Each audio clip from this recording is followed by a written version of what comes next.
Nah, itu kan saya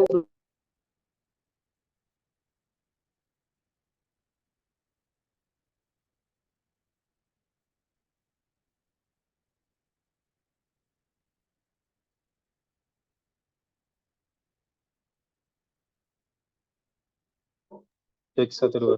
Cek cek.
Jason Hernandez.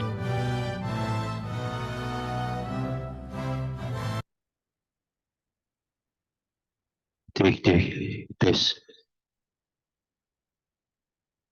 Mantap, Pak Maman.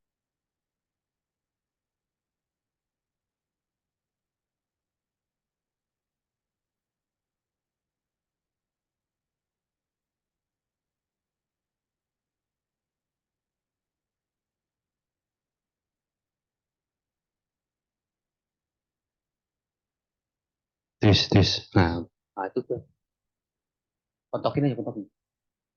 Habisin. tes.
Katakan apa sih? Iya.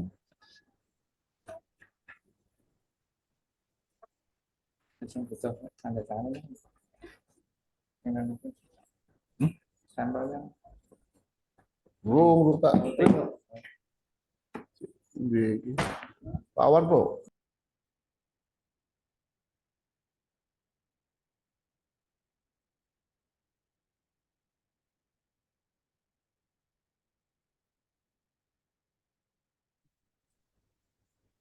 Tak siap kawan.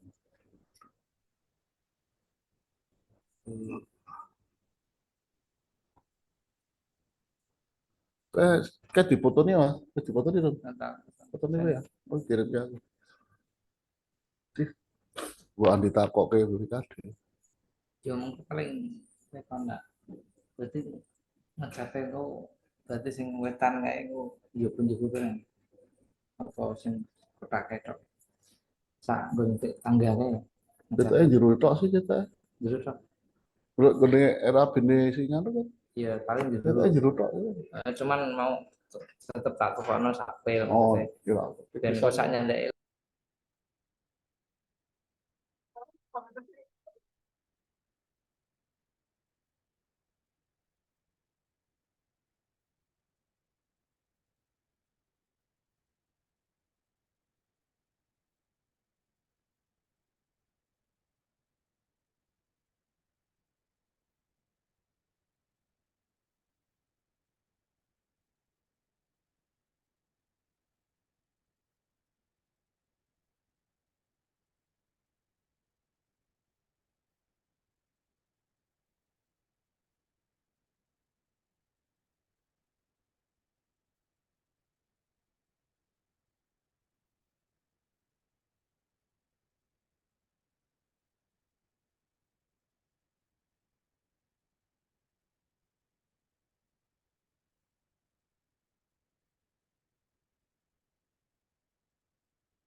BBM.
Oke, oh.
Halo.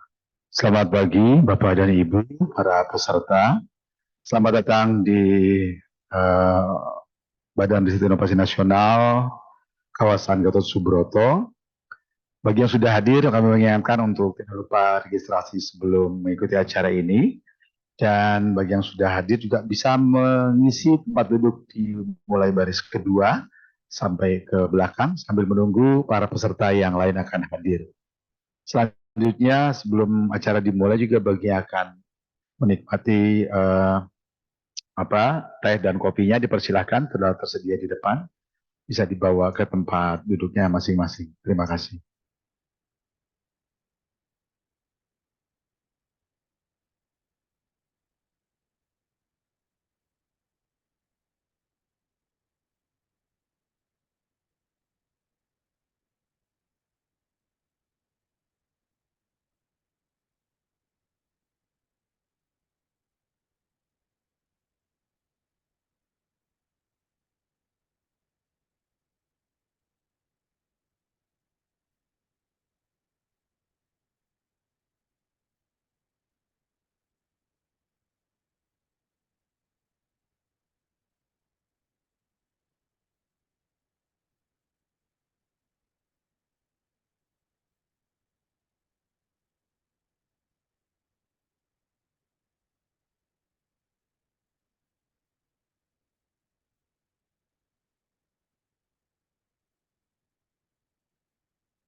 Selamat pagi dan selamat datang kepada para peserta. Kami persilakan untuk menempati tempat yang tersedia.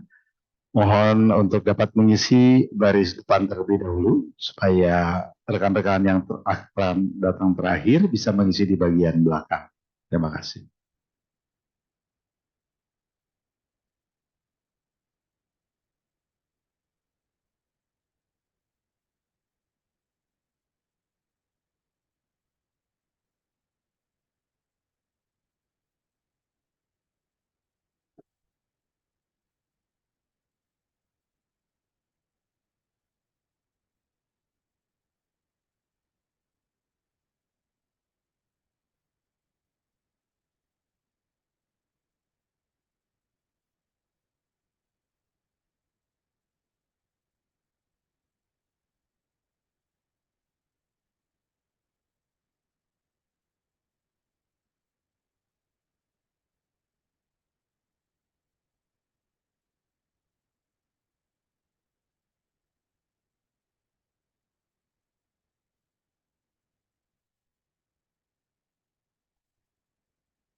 Mohon perhatian, acara akan segera kita mulai.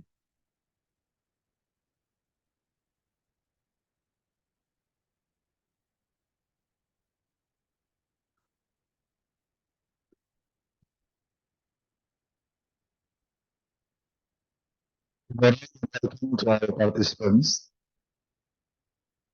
and also distinguished ladies and gentlemen, as well as the ceremony today. Please change your mobile phone to silent mode. Good morning and welcome to Head of Research Center for Society and Culture, Dr. Lilis Mulyani, representing the Chairman of the Institute of Social Sciences and Humanities, BRIN. Also, Head of Research Center for Law, Ibu Dr. Lely Nurhidayah, all the speaker, all the participants, ladies and gentlemen. Assalamualaikum warahmatullahi wabarakatuh. Good morning and welcome everyone. In kickoff meeting for Silver and Climate Change, keeping a focus on women and children, held on 22 November 2023 in Widya Graha Building in Gatot Subroto. This event was held in a hybrid manner, so I ask to all the participants, all the speakers, can all of you hear my voice in Zoom meeting? Bapak dan Ibu yang ikut serta di dalam Zoom meeting, apakah dapat mendengar suara saya? Ya, oke. Baik, terima kasih Bapak. I would like to extend a warm welcome to all of you for taking the time to attend this event. My name is Asep Saipudin, as your Master of Ceremony today. Distinguished participants, ladies and gentlemen, we will start this event with singing National Anthem Indonesia Raya. Please rise up.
Terima kasih, hadirin silakan dulu kembali. Thank you, please have a seat. Ladies and gentlemen, now for the public speech and opening remarks from Chairman of the Institute of Social Sciences and Humanities, representing by Head of Research Center for Society and Culture. Please welcome Ibu Dr. Lilis Mulyani.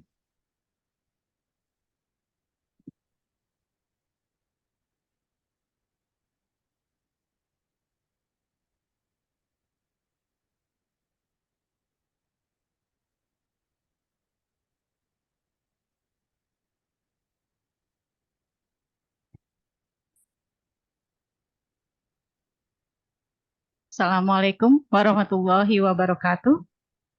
Shalom, Om Swastiastu, Namo Buddhaya, Rahayu. Good morning, everyone.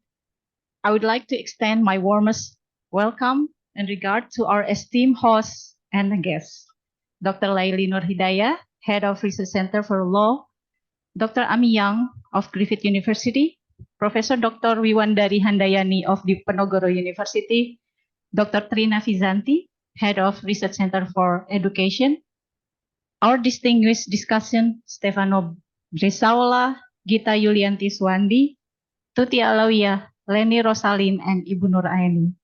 And certainly our beloved researchers and participants of this Koneksi Research on Forced Labor and Climate Change kick-off meeting.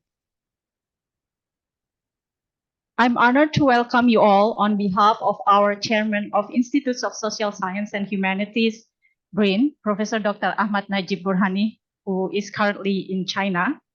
And we highly appreciate and encourage initiatives such as brought through this research collaboration between Indonesian and Australian researchers and institutions. We note the importance of collaboration in this time of rapid transformation and global dynamic of the many different paradoxes. In terms of border, for example, we see the strengthening of state borders and invasion of one to another in several faraway countries. Yet we are also witnessing diminishing meanings of borders as something that separates through the massive human mobility and the interaction in physical and cyberspaces. Humanity are facing a complex new and old problems. War, slavery in every form, apparently still haunting us everywhere. Meanwhile, at the other end, we are also facing the challenge of the rapid development of technologies such as artificial intelligence that someday might change the form of works or jobs, or even change how we do things in the future. Some jobs may be replaceable by machines. However, we are also being informed of an alarming rise of forced labor targeting women and children as cheap labors amid the urges to enhance national and global income and competitiveness. We are in these intersections, and scientifically informed state and decision makers and communities will increase awareness of the importance to keep checking the implementation of basic human rights in every aspect of the lives. We cannot fail to identify violation of human rights, including any forms of forced labor, including any drivers that might force people, including women and children, being involved to forced labor. Natural disasters may push by natural or man-made environmental changes have become one reason of forced migration or human relocations. Do these forced migration and forced labor was driven by climate change or other factors? I'm sure this research will be able to find answer to these questions, and we expect that this collaboration can create a model of multidisciplinary research networks on this important theme. Once again, I would like to thank Research Center for Law, BRIN, and Dr. Laili Nur Hidayah and her extensive network and research partners in initiating these research collaborations. We hope that it will provide a scientific explanations and recommendation for future policy makings and also for the increase of knowledge on labor and climate change issues. Thank you very much, and we wish you have a wonderful research journey and a great teamwork ahead. Assalamualaikum warahmatullahi wabarakatuh. Thank you.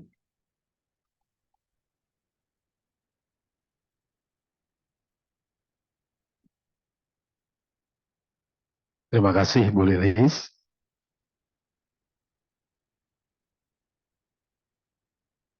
Ladies and gentlemen, for the next opening remarks by Deputy Head of Griffith Law School, please welcome Professor Elena Manchetti. It's from by Zoom or by Zoom, okay?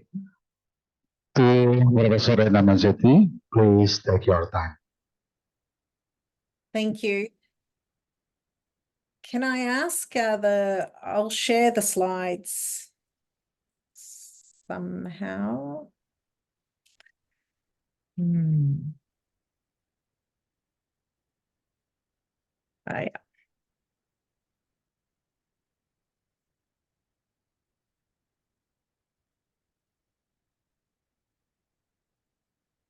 Okay. Can everybody see the slides? Yes? Okay. Yes, we can see that. Fantastic. Good morning. Selamat pagi, Jakarta.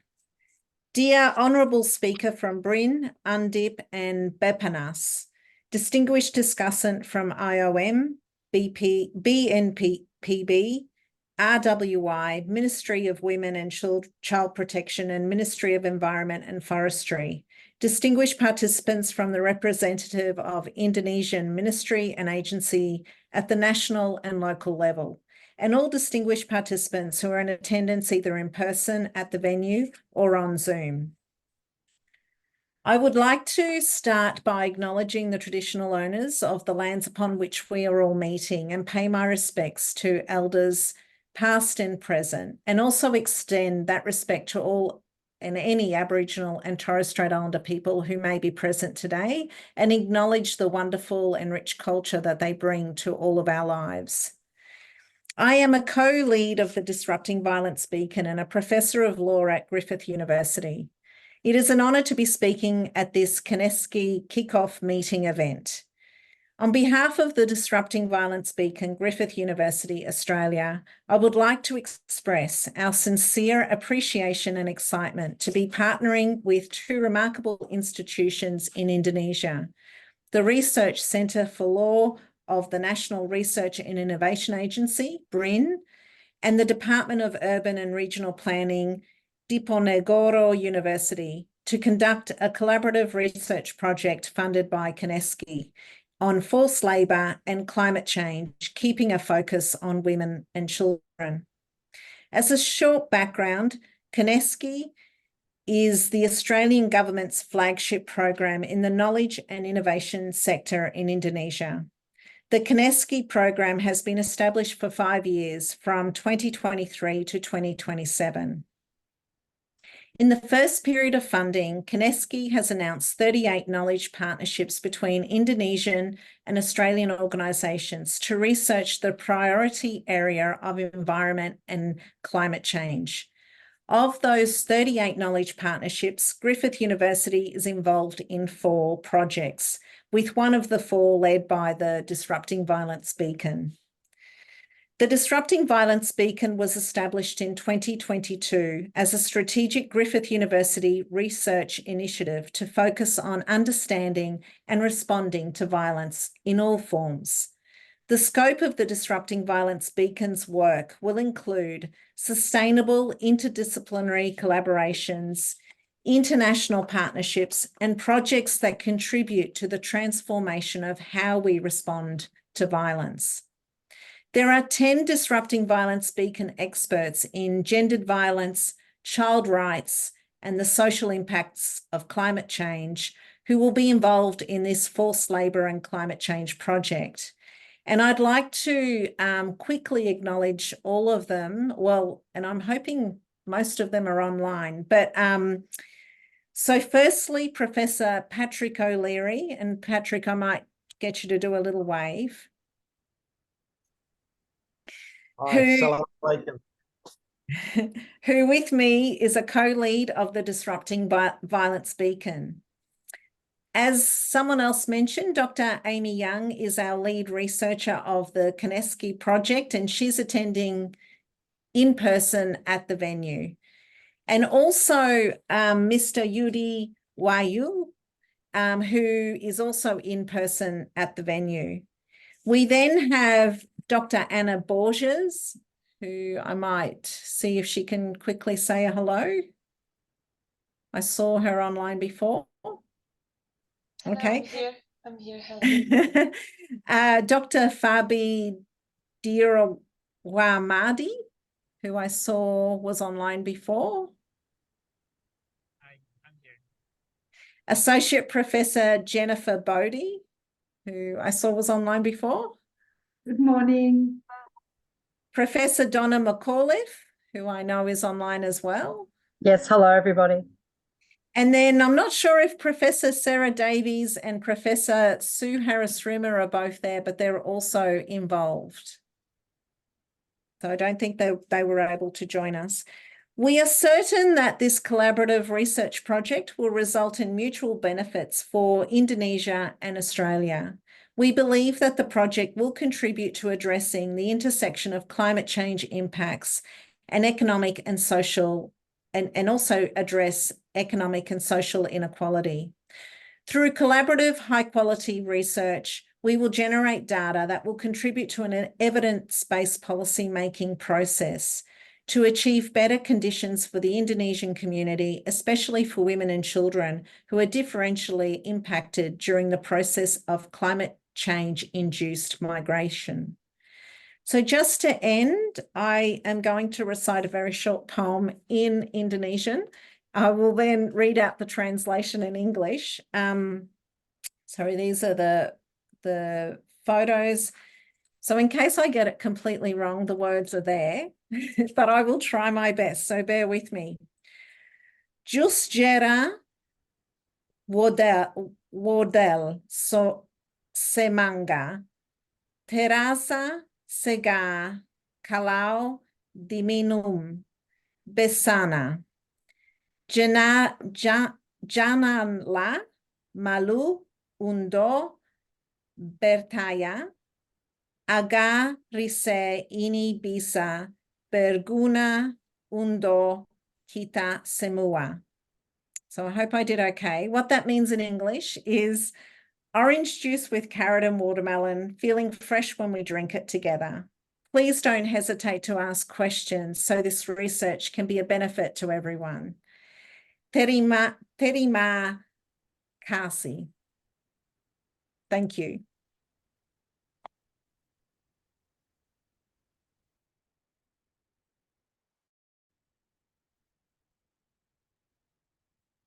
Thank you for Profesor Elena Mancetti. Ya, Profesor Mancetti ini ikut dengan budaya kita juga ya, yang sedikit-sedikit pakai pantun. Karena sampai dengan capres-cawapres juga pakai pantun. Sayangnya tadi kita bingung, mau bilang begitu satu baris mau bilang beautiful, ragu-ragu ya, cakep gitu kan. Beautiful, kayaknya nggak Pak, udah terbiasa bilangnya cakep gitu. Kalau diganti beautiful kayaknya gimana? Baik, Bapak dan Ibu yang berbahagia, ladies and gentlemen, for next opening remarks by Jean, Sustainability Development Goals, please welcome to Associate Professor Jennifer Body. Selamat pagi. Good morning, honourable speakers from Green Griffith University, Undip and Bapenis, distinguished discussant from IOM, BNPB, RWI, Ministry of Women and Child Protection and the Ministry of Environment and Forestry. Good morning also to distinguished participants from the representative of Indonesian Ministry and Agency at the national and local levels, and all distinguished participants who are here in attendance today, either in person at the venue or online via Zoom. Many thanks for the opportunity to speak today. My role at Griffith University is in leading sustainable development for the institution. So I'm delighted to have the opportunity today to describe how this project is critically important for attainment of the United Nations Sustainable Development Goals. As you all know, these goals are a set of 17 interconnected objectives that address social, economic, and environmental challenges. They provide us with a roadmap to achieve sustainable development and improve the well-being of all people worldwide by 2030. And this project is important for doing just that. With its focus on climate change, gender, and forced labour, it contributes to at least 6 sustainable development goals. It promotes gender equality, decent work, reduced inequalities, climate action, peace and justice, and partnerships for sustainable development. So in the next few minutes, I'll describe the relationship that I see between this project and each of these goals. Firstly, This project will help us to meet SDG 5 on gender equality. It addresses the differential impacts of climate change on women and children, and it applies a gender and child-focused analysis to policies and practice. It highlights how women and children are more vulnerable to forced labour and exploitation during climate-induced migration. And by specifically examining the experiences of women and children in coastal communities, this project will help us to promote gender equality. Secondly, the project emphasises the need for policies and legislation that address forced labour of women and children in the context of climate change. This is of critical importance if, as a society, we're to ensure that we really do genuinely leave no one behind, and that we have decent work and sustainable economic growth across our region in alignment with SDG 8 on decent work and economic growth. Thirdly, the project acknowledges that women and children are disproportionately affected by climate change-induced migration and forced labour. And by addressing this issue, we'll continue to reduce inequalities that are exacerbated by environmental degradation. And this in turn will help us to meet SDG 10 on reducing inequalities. Fourthly, the project will help us to contribute to what's called future-proofing our communities. And it does this by providing guidance on policy development so that we can enhance climate resilience and mitigate climate-related impacts facing coastal communities. This is important if we're to adapt to climate change and the climate crisis and to take action on it in alignment with SDG 13 on climate action. Fifthly, the project advocates for the incorporation of legal and human rights frameworks in climate change policies related to forced labour. And this will contribute to improved policies and legislation that ensure inclusivity. And it'll help us to establish institutions that are just, strong and inclusive as per SDG 16. And finally, the project emphasises collaboration and partnerships with key stakeholders. And this aligns with the goal of fostering global partnerships for sustainable development at the final SDG. The project makes a significant contribution to multiple sustainable development goals. It'll inform policy and practice, it'll reduce inequalities, and it'll promote sustainable and inclusive development in vulnerable communities. I'm really looking forward to working with you all on it. Terima kasih. Thank you.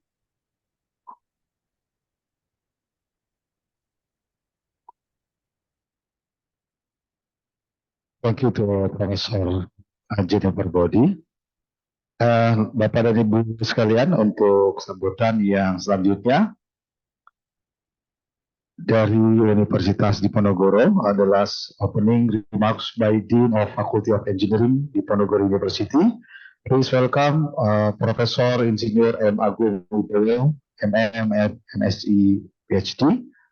Kami persilahkan Prof. Agung. Terima kasih, Saudara MC. Bismillahirrahmanirrahim. Assalamualaikum warahmatullahi wabarakatuh. Selamat pagi. Good morning, distinguished professor, colleagues, and researchers, ladies and gentlemen. The Honorable Chairman or Vice Chairman of BRIN, Prof. Najib, Chairman of IPSH BRIN, Prof. Elena Marchetti, Deputy Head of Griffith Law School, Associate Professor Jennifer Body, Dean Sustainability Development Goals, and then Dr. Laili Hidayah, Ms. Madeline Moss, Ministry of Consular, Government and Human Development, Australian Embassy, Professor Patrick O'Leary, Professor Wimandari, Head of Urban Regional Planning Department, Diponegoro University, and all of the researchers. My name is Muhammad Agung Wibowo, as the Dean of Engineering Faculty, Diponegoro University. It is such an honor for me to be here on the kick-off meeting at Collaboration Research. The objective of this collaboration research is to apply a gender and child-focused analysis to the current policy. The second one is to map the extent of forced labor. The third is to gain a better understanding of the experience of vulnerable women and children. And the fourth one is to reach consensus among the community leaders business. I do hope the output of this research will have a good benefit to all of the participants. Finally, I wish you have a good time for doing a collaborative research. Thank you very much. Wassalamualaikum warahmatullahi wabarakatuh. Waalaikumsalam warahmatullahi wabarakatuh. Terima kasih Ibu Mubarak. Ladies and gentlemen, Bapak Ibu sekalian, sekarang sesi foto. Untuk di sesi ini kami mohon perkenan Ibu Lilis, kemudian Sohibul Wilayah ini yang punya tuan rumah, Bu Dr. Leli, kemudian dari Zoom tadi tiga-tiganya Zoom ya, Profesor Elena, Profesor Jennifer, dan Profesor Agung. Apakah ada yang lain para pembicara mungkin atau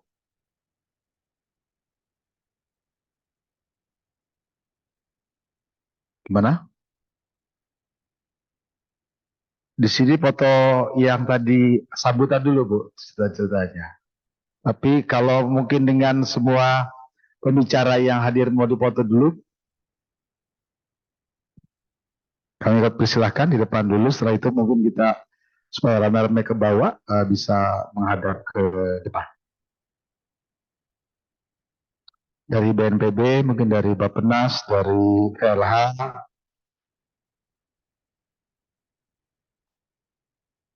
Ya.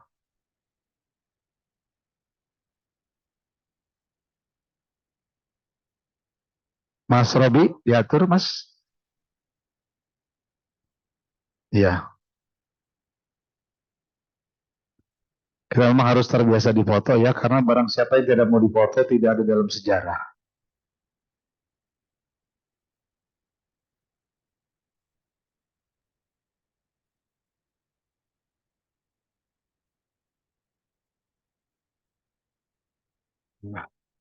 Bingung nih, biasa pakai tangan dua, tangan satu, tangan tiga, bingung. Akhirnya ngepol semua kayak jak berantem ya.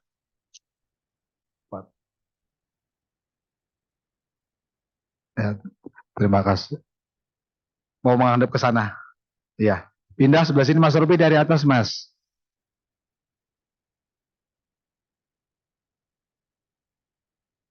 Iya, membelakangi dari foto, tukang fotonya pindah ke atas Bu.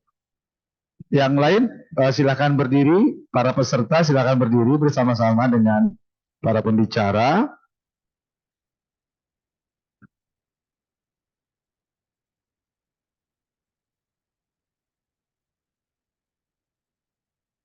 Mas Robi perlu disiapkan tangga mungkin Mas? Enggak, dari atas.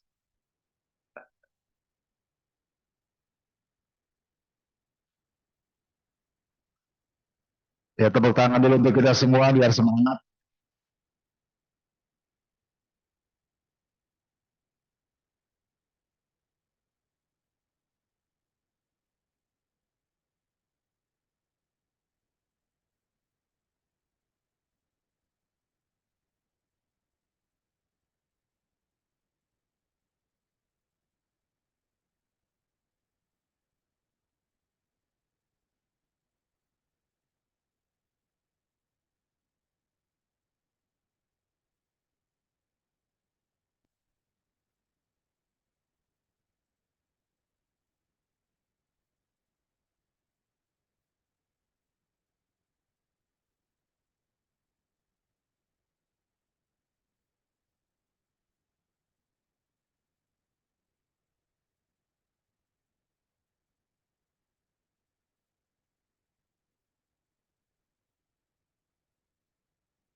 Bapak dan Ibu, sebelum kita masuk ke sesi paralel, bagi yang mungkin tadi belum sempat mengambil minum, di belakang sudah tersedia ada minuman air mineral, juga yang ingin yang hangat, baik kopi maupun teh dipersilahkan.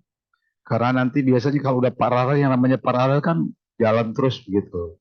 Takutnya di dalam ruangan dingin nanti dehidrasi. Jadi disiapkan dulu eh, air minumnya untuk menemani kegiatan kita pada pagi hari ini sampai menjelang siang nanti.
Baik Bapak dan Ibu yang sudah mengambil air minum, baik yang dingin maupun yang hangat, dan persilakan kembali ke tempat. Kita akan lanjutkan di sesi paralel ini.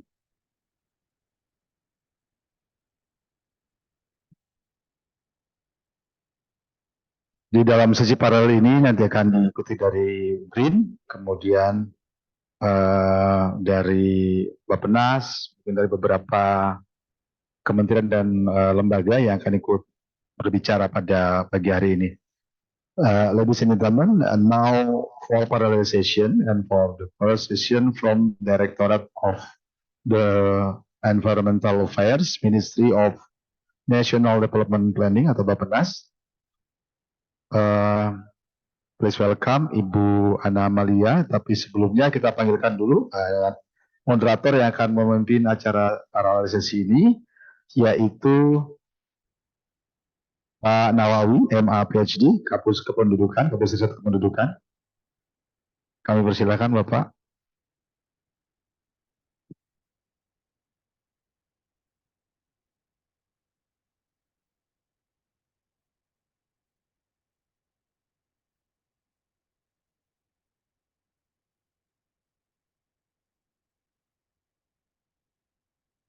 Siapa Pak Kapus?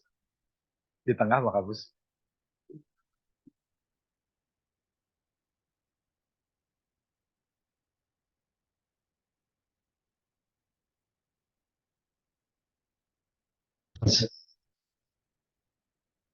Oke, Assalamualaikum warahmatullahi wabarakatuh. Good morning, everyone. Now we are going to have parallel session and project overview sessions. For the first session of the parallel session, we would like to invite Ibu Ana Amalia to come on the stage. She is from the Directorate of the Environmental Affairs, Ministry of National Development Planning or Bappenas. Please welcome Ibu Ana Amalia. Ya, kita kasih semangat, tepuk tangan dulu untuk narasumber. I think Ibu Ana will give a presentation about our topic today on the forced labor and climate change, keeping a focus on women and children.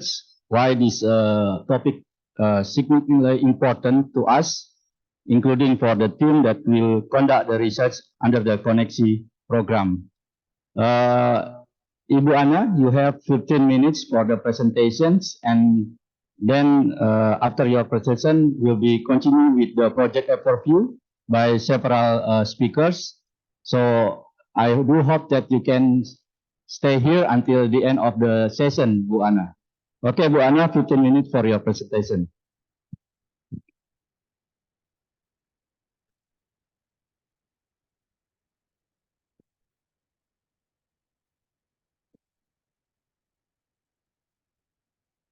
Okay. Suaranya sudah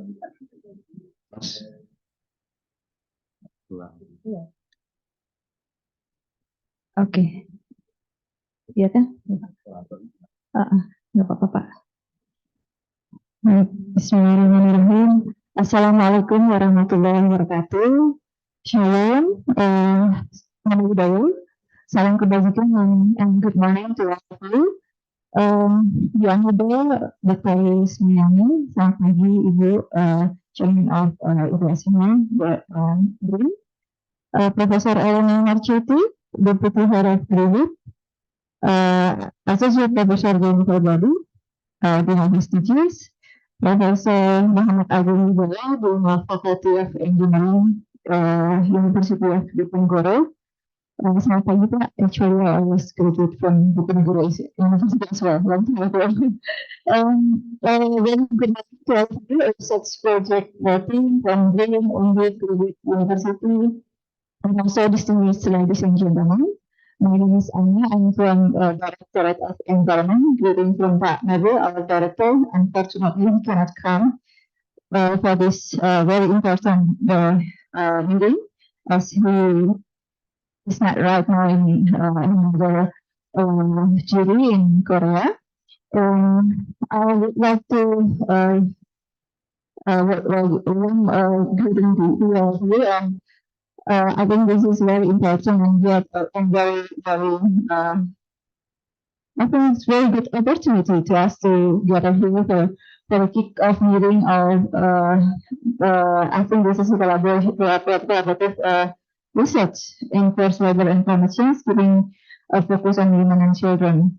I will not touch upon the very detail as you were proceeding in a research. Of course, we will see the research from the beneficial research. How long I'm not so sure. Well, I think this is a very start because we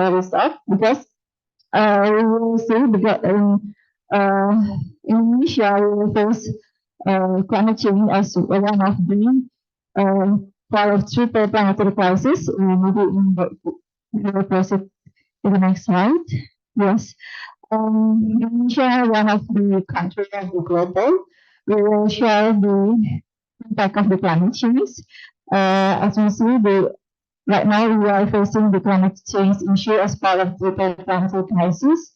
There are climate change, pollution, and biodiversity loss that will also hamper us in the near future. These three crises will go in a vicious cycle that can complete each other, that give reciprocal response. And it's very fundamental to us to address those issues, especially for Indonesia, the human of that we call we are a very big country with a human of 272 million people, and unfortunately, we have to admit that we are in geographically vulnerable for climate change. You can see the impact like a increase of lately temperature up to 0.75 degrees Celsius, and lately we can feel that our temperature decrease still steadily, and also the change of rainfall. We can see the dry season will longer, but the rainfall season will go shorter, but in very high frequency. And also the sea level rise also become frequent higher. Like in today we see that the sea level rise in the coastal areas up to 1.2 meters this last year. And also how vulnerable our coastline. We have like 100,000 kilometers coastline in Indonesia, and 10% of them is in highly vulnerable. Next slide, please. And from that issues, this crisis, it will bring us to the serious impact to especially for those who particularly live in vulnerable area. But For the data, we can see that like a total 119 provinces cities that located in coastal area are threatened by the climate change impact. And a total of 440 provinces and cities that have very high coastal vulnerability index like Aceh, Singkil, Cilacap, Denpasar City, Wakatobi, and like in Tunduso, Demak. Demak, sorry. Demak maksud saya. Kenapa jadi Demak ya? Di Wisata Demak, due to the sea level rise and land depletion, that district unfortunately have partially, mostly sink and flooded by the sea level, sea level. I think this is very serious because Indonesia, as Ramos countries, the sea level rise due to climate change will cause people living in coastal area to lose their homes.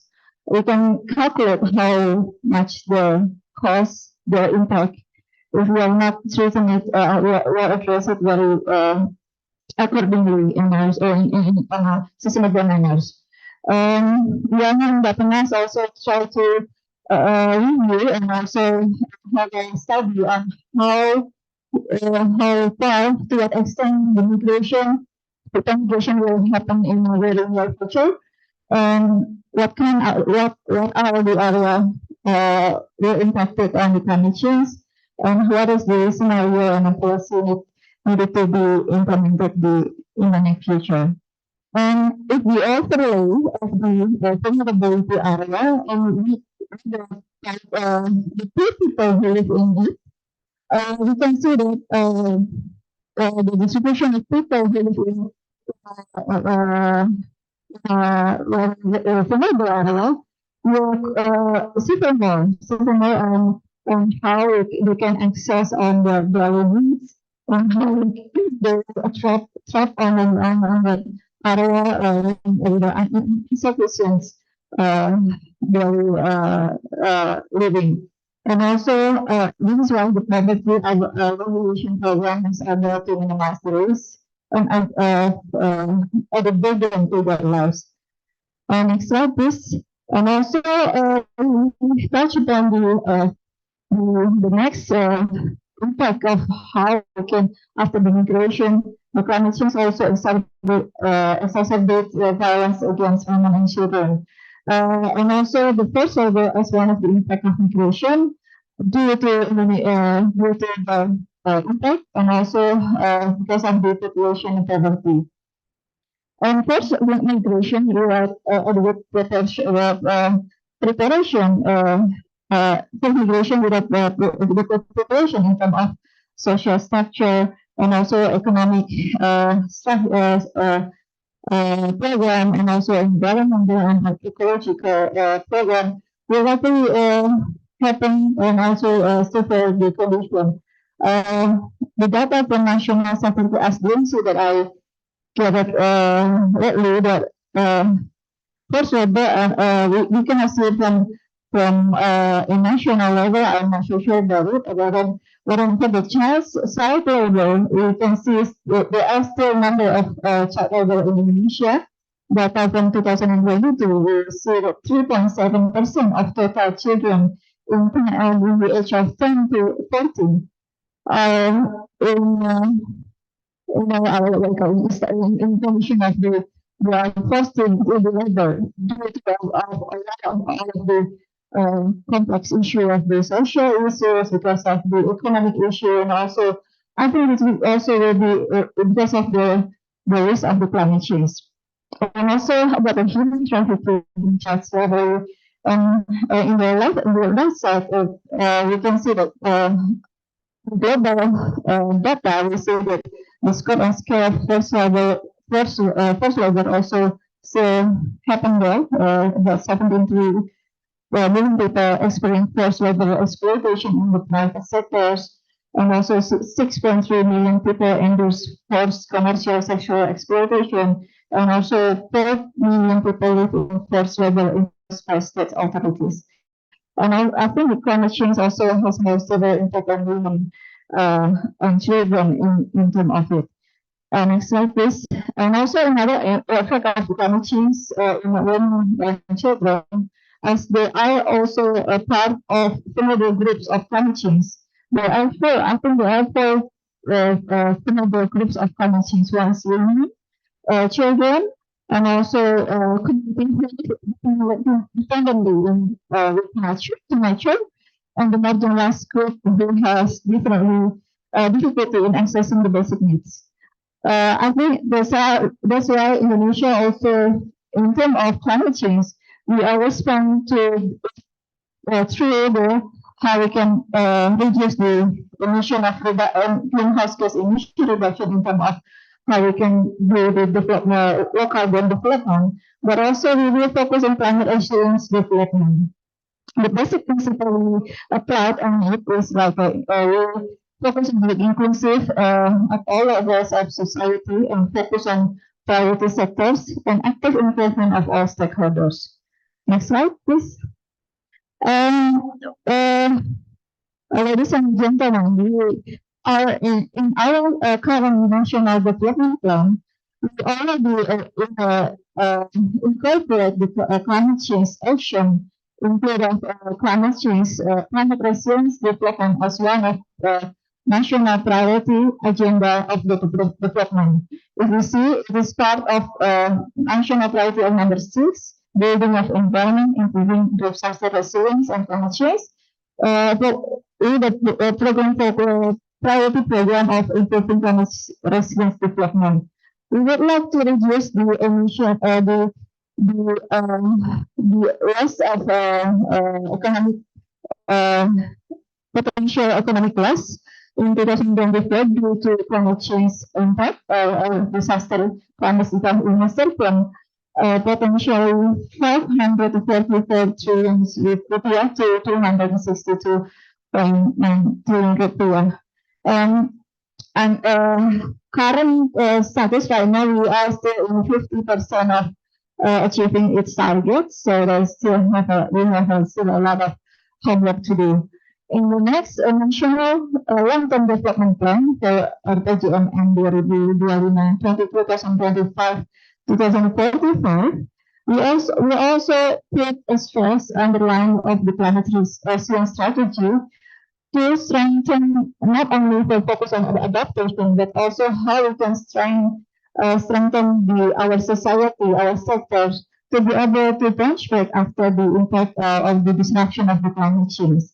So we still focus on the 4 sectors priorities, like these are marine and coastal sector, water sectors, agriculture sectors, and health sectors. And all of this climate resilience development strategy is under one of the big agenda in our RPJMN. There is social, cultural, and ecological resilience agenda. Because we cannot, we understand that in the long run, we cannot separate decouple between this, how we need to strengthen and develop the society and humanity and human resource and its culture, and also the interaction with the ecological aspect. That is why we need to develop the resilience interconnected between social, cultural, and ecological. The next slide, please. And also in RPJMN, we will focus not on quality, providing the same support without regard to individual special needs, but we need to align with also the social equity that is required. That we will focus on the recognition that individual and societal group have unique starting point, and they also require support to different needs to achieve the equitable outcome. That is why the focus on climate change action also how we can implement a just action for all of the groups, including the vulnerable groups, and also not to neglect our vulnerable groups like women and also children. Gender perspective also implemented in climate solution, putting gender equality into climate change solutions, integrating diverse gender perspective across climate, environment, and disaster risk reduction. Start from environmental education, awareness, traditional knowledge, sustainable lifestyle, and how we can also engage women in decision and policies, and also to increase also the entrepreneurship and innovation. Next slide, please. And also, we want to also highlight the role of integrating the gender perspective in climate change. It's not just about equality, but also creating more comprehensive and sustainable solution to face the complex challenge of climate change. For instance, we are aware that in some extents, women and men have different impact and also a complexity of due to the climate change impact. But then we need to focus on both of them, but in women perspective, we need to also engage them, to support them, to be able to as an active actor of the climate change policies. Next slide, please.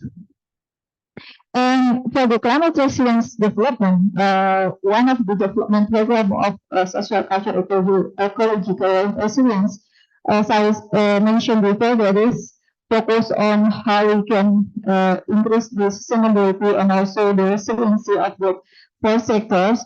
We will focus on how we can increase the main activities like infrastructure and how technological approach can be implemented, but also not only that, but also supporting activities like how we can improve the governance funding, and also the most important thing is research and development and also the capacity building. And we have identified the priority location of each location in Indonesia, not only province, but also up to the district and also the municipal and also district.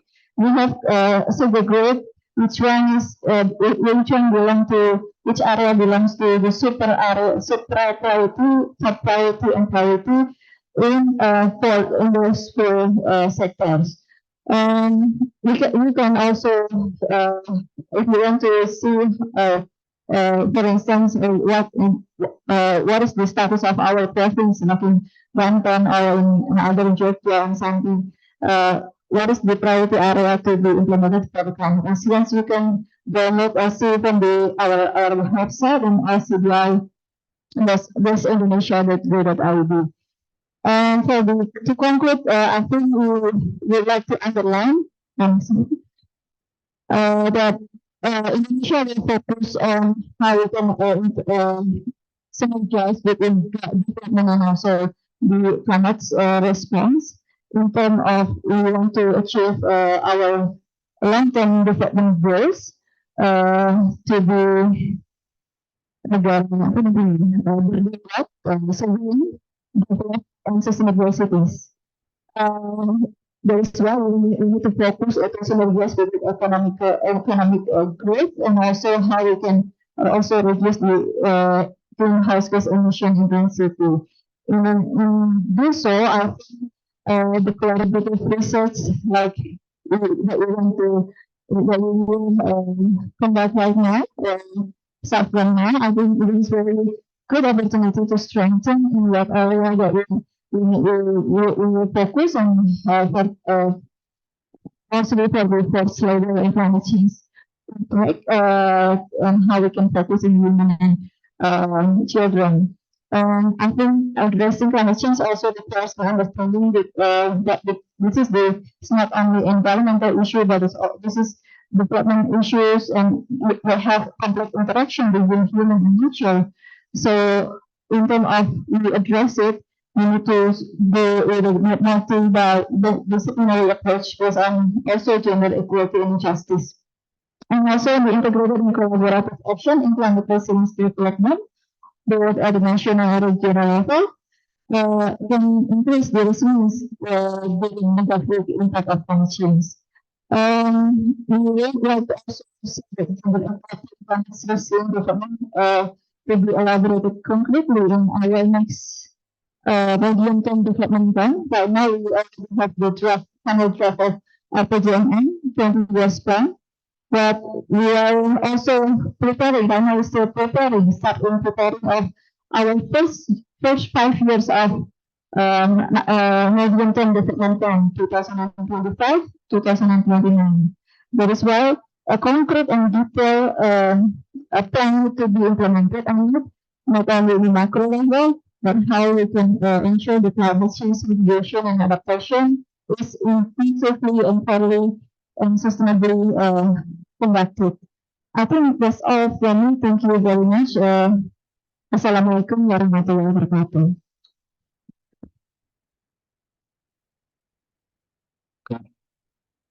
Assalamualaikum warahmatullahi wabarakatuh. Please again give applause to Ibu Ana from Directorate of Environmental Affairs, Ministry of National Development Planning, Bappenas. Ibu Ana strengthen the reason why this research very important. As Bu Ana said that Indonesia, as one of the countries that vulnerable from the climate change, and also potential threat of population mobilization and also poverty, and focus on women and children. From the presentation, Ibu Ana also explained about how Bappenas knows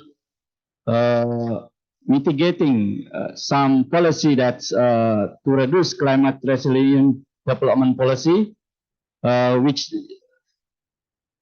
in the national agenda of national agency agenda for 2025 until 2029 in RPJMN 2029 until 2045.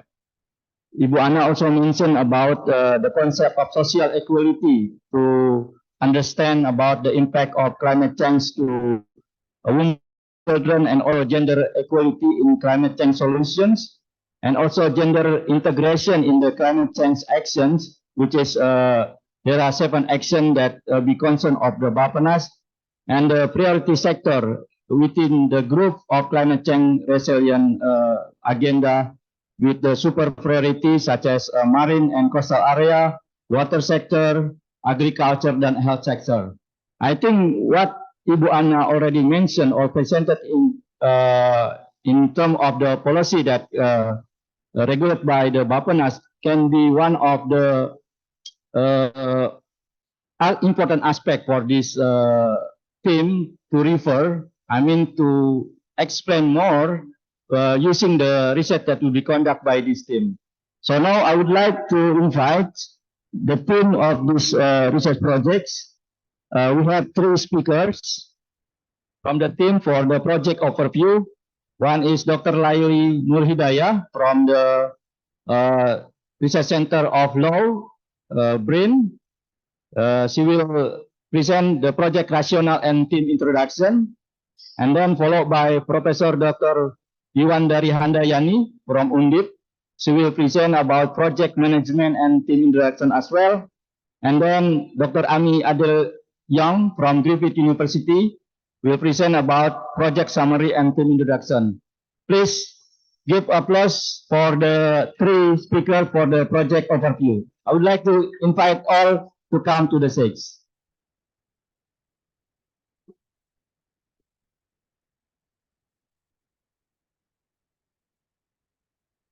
Kebanyakan ini.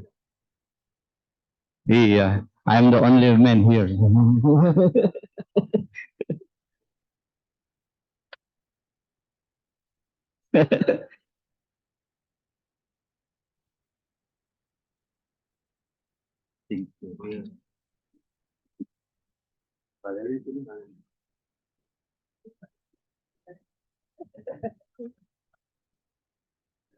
Okay, we have 7 minutes for each speaker to give the presentation about your,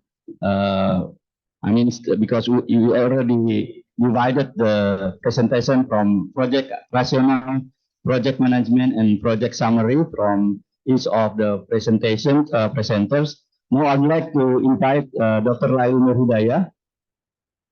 This one. No, Okay,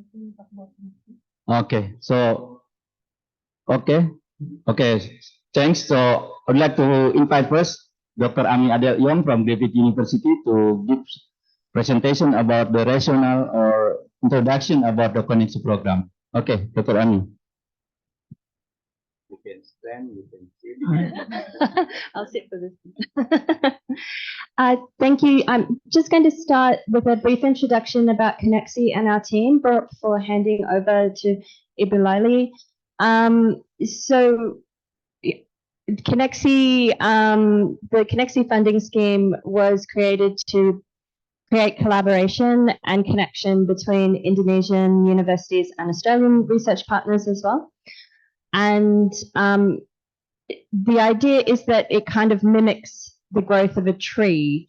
So our team is really new. We applied for the seed funding grant and we are in the seed stage of our development. So we're all meeting each other for the first time, connecting together and really finding some baseline data so that we can grow and keep the connection growing. And we are so grateful for our partners from BRIN and from UNDIP. So BRIN brings expertise really in law, human rights, and climate change and sea level rise from the policy space. And we'll hear about that today. And UNDIP brings a wealth of knowledge on climate change and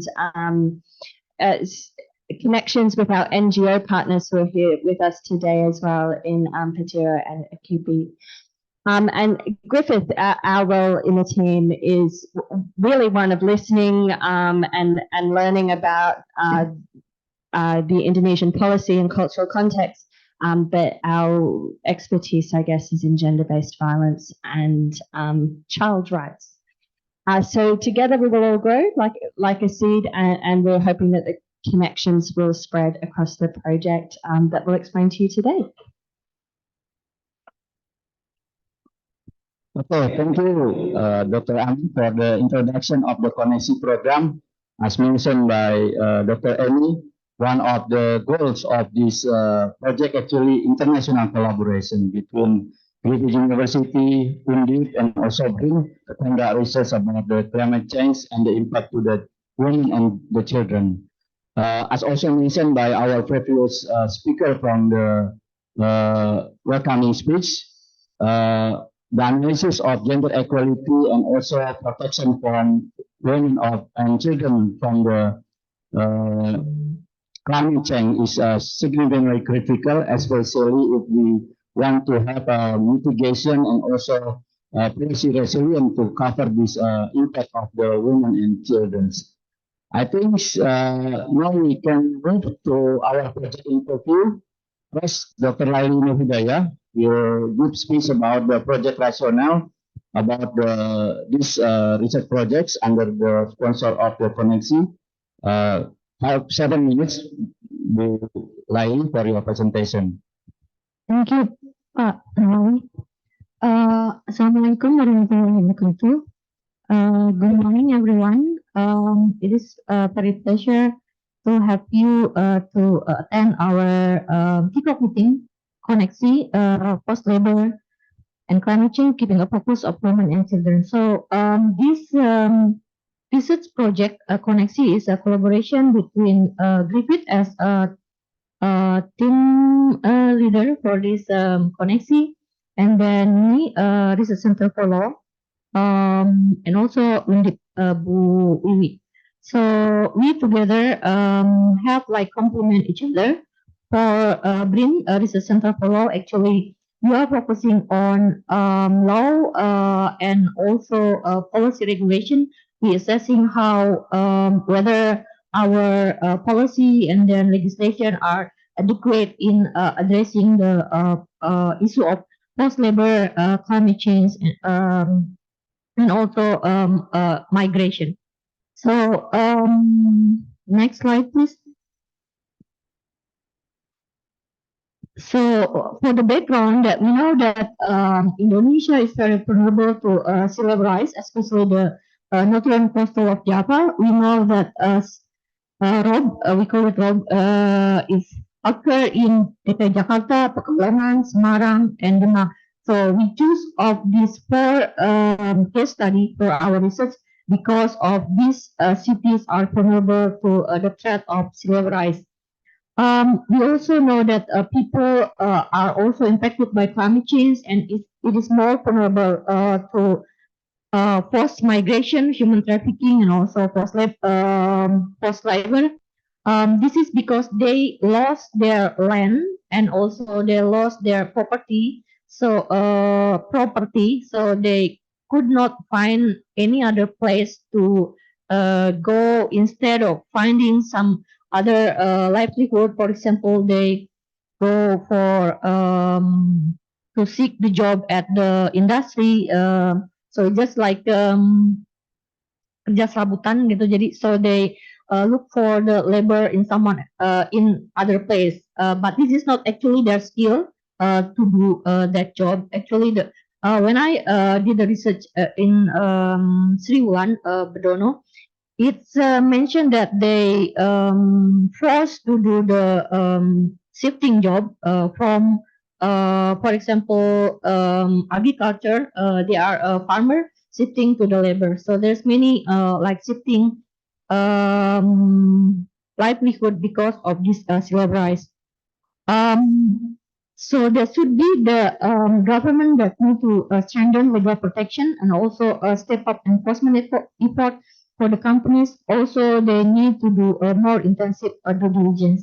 Next slide, please. So we review our legal and policy framework on the protection of forced labor and also forced migration. Under international law, actually, in the international law, we review a refugee law, we review environmental law, human rights law, and the law on stateless person and the system of temporary protected status. It is concluded that none of these systems provide adequate protection for this particular group of people, internally displaced person. So under all international law, there's non existence of adequate protection for this particular group. So in Indonesian level also, we don't have not yet any specific legislation on climate change law. So there is no legislation on climate change. So mostly the protection of the legislation is under sectoral law, and it is mentioning into sectoral law and institution plan and program. So in every ministry, so we look into the more multi-stakeholder solution for this problem. Next slide. Under environmental law, we also like there's environmental protection and management, and it is actually it's already recognized that this law will have an objective for the fulfillment of justice for the present and future generation. However, in the implementation, many of the people displaced from their land could not have this right of fulfillment of justice of the present and future generation. So it's kind of like it's already recognized, but in the implementation, still there's a gap in the implementation. Another slide. So forced migration, actually, we should look into the from human rights-based approach. Human rights-based strategies are central in addressing environmental migration. So we already have like law number 33, 2009 on human rights. Article 9, we highlight that the right to life, that everyone has the right to life, sustain life, improve her standard of living. Everyone has the right to peace, happiness, and well-being, and also everyone has the right to adequate and healthy environment. And the government, whether it is in central government or local government, they have the responsibility and they have the primary responsibility to assist and protect this internally displaced person. Next slide.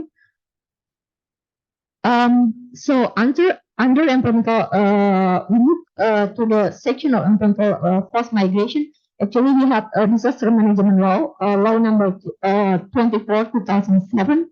They mention about protection of vulnerable groups like children, pregnant women, however, there's no woman in general. And when I interviewed the BNPB, it said that the sea level rise is not categorized as a disaster.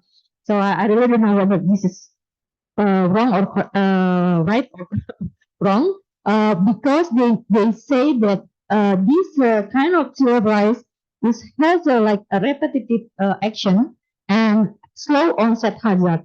So usually the BNPB respond when the disaster is like has a big impact.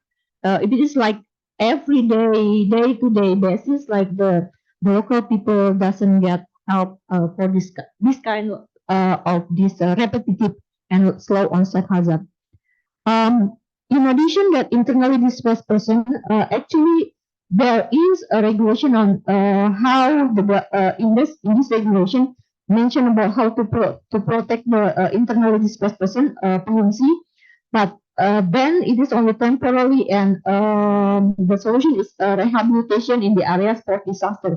So it is not really stated the provision on managing of internally displaced person because of land loss. So there is no regulation how to manage this internally displaced person that they lost their land. How these people can seek to have the land, to have their house. So it's just like in Semarang and Demak, we see that many of the people relocate to the bank of the river, and then it's say temporary, but until now still they live in the bank of river. So I really don't know whether there is any other solution for this, because if they want to be relocated to a place in Java, outside Java or Kalimantan, some of them are refused to relocate to that place. Next slide. So in the first labor, actually, when reviewing the law on child protection and reviewing the law on employment, actually it's already like have some protection for children. That there is a special protection for children economically exploited and displaced as a result of disaster. Article 99, but 59, but there's no explicit reference any special protection for children as a forced migration on climate change. So this is the drawback. And for the employment, actually, it's already mentioned about non-discriminatory based on the gender. So all the wages is similar between men and women. And company also is prohibited to employ children with the exception. There's an exception is Article 68. And protection of children work against dangerous and occupational unhealthy condition. They also mentioned that the children should not work in a dangerous and unhealthy condition. And protection on women worker is also mentioned in Article 76, but there is no, we see whether this kind of law is implemented in the field. So we see the gap how this law will be implemented on the child protection and employment. Next slide. So in conclusion, we will identify the policy legislation and gaps the implementation in addressing environmental migration and forced labor. And we also will do a stakeholder mapping on how this every institution, whether in central, local, and also the industry, the companies, how they will to address this environmental migration and forced labor. So we see we would look to the gap in the policy legislation implementation. Ada lagi nggak? Nggak ada ya? Next slide, nggak ada ya? Okay, so for the team, for BIN, we have many young researchers, Mas Adit, Mas Aton, Mas Agus, Mas Aji, Mas siapa lagi ya? Aku lupa. So we have like 12 young researcher, but Mareta, Adis, and Dewi, siapa lagi? Lupa. So we have 12 and including from Research Center of Population, Mas Nawawi and Mbak Inaya. Thank you for being, so I'm giving back to moderator. Okay, thank you, Bu Raili. Give applause to Bu Raili. She just present about the background and rationale of these research projects. There are at least 3 approaches that become concern of this project. First, about the human rights approach, and then environmental migration, and then forced labor. These 3 issues will be analyzed by analyzing gap of the law policy and the implementation and mapping the stakeholder concern about this issue. Okay, next we are going to move to the second question.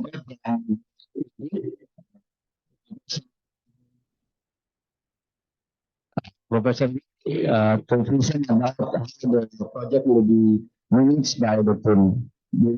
Professor Lee, now is your time.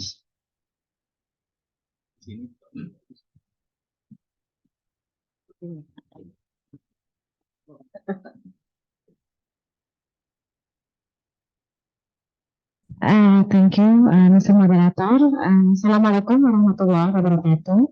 Selamat pagi menjelang siang. Good afternoon, ladies and gentlemen.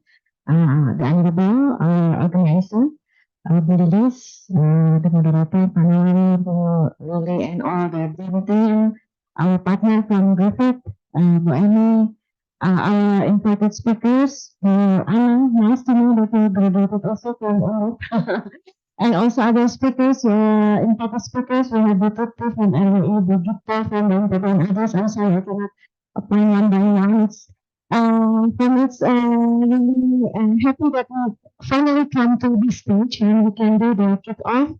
As Bu Amy has mentioned, it's actually our first collaboration, Bu Amy. So, in bahasa ini masih jadi bibit ya, seed ya. So I hope that the seeds can grow into good masters in the future. And allow me, as the representation from the Panabali University, to give a continuing with the Lily has mentioned about our research, but I would like to focus actually on the case, the selected case study that I would like to have an in-depth look on how to connect between climate change, in particular climate change adaptation, with a focus on women and children.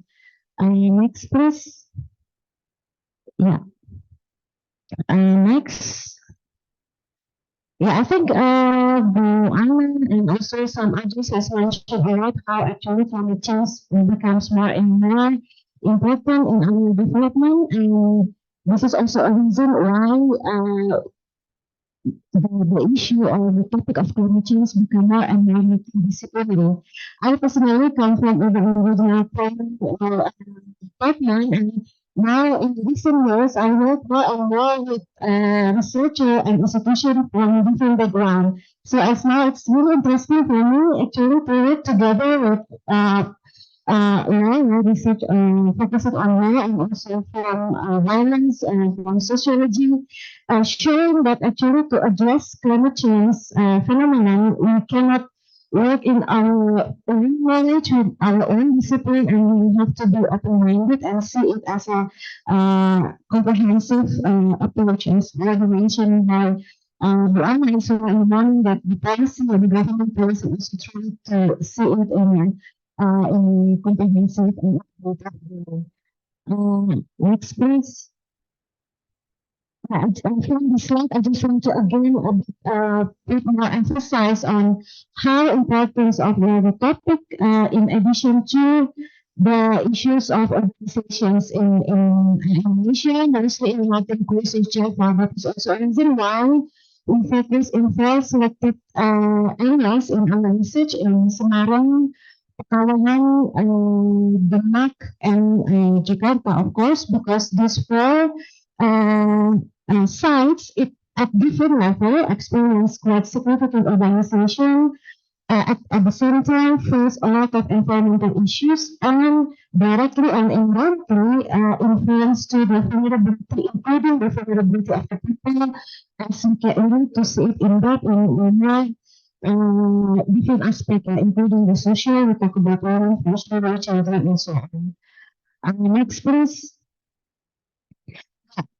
Before I will try to explain briefly about our site, I just want to again saying that I think the interesting part of our research and is on how then we need to understand climate change, how we need to understand climate change adaptations, not only technically, because I come from the Faculty of Engineering, so most of the time I see only in modeling how you understand the phenomenon and so on.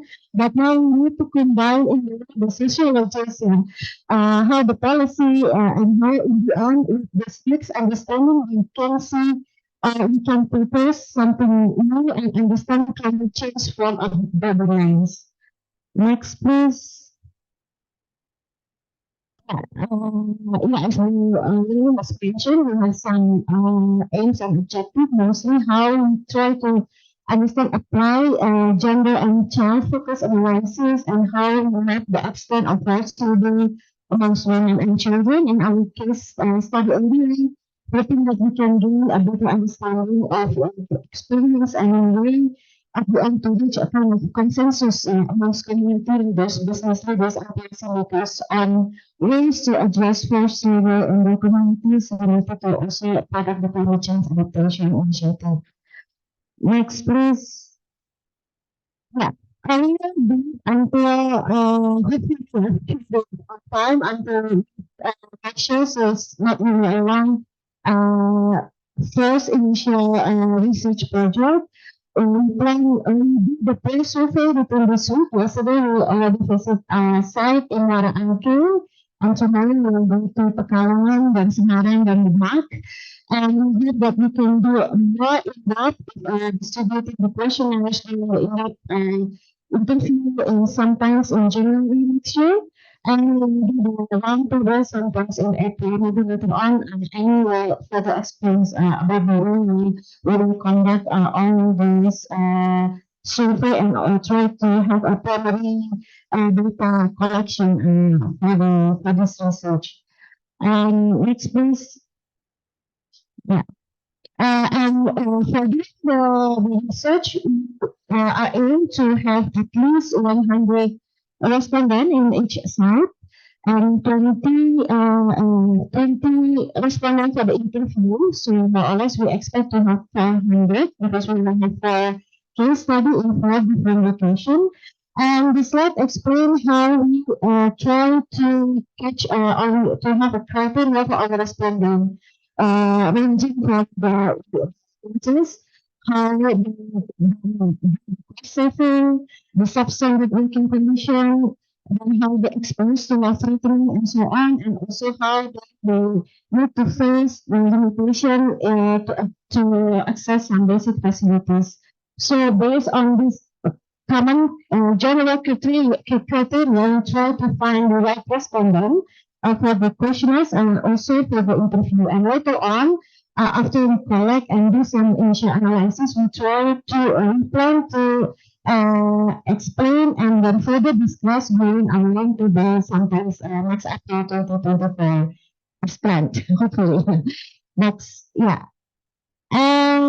Yeah, maybe we can just pass. This is only the literature that we have been so far explored to get the criteria to select our respondent in the site study. Please next. Yeah. And after our initial discussion also with our partner, we have our NGO partner here from Papua and Ikuti, Inisiatif Kota untuk Perubahan Iklim based in Semarang. Now we decide to have 4 specific location in 4 area. Next. Yeah.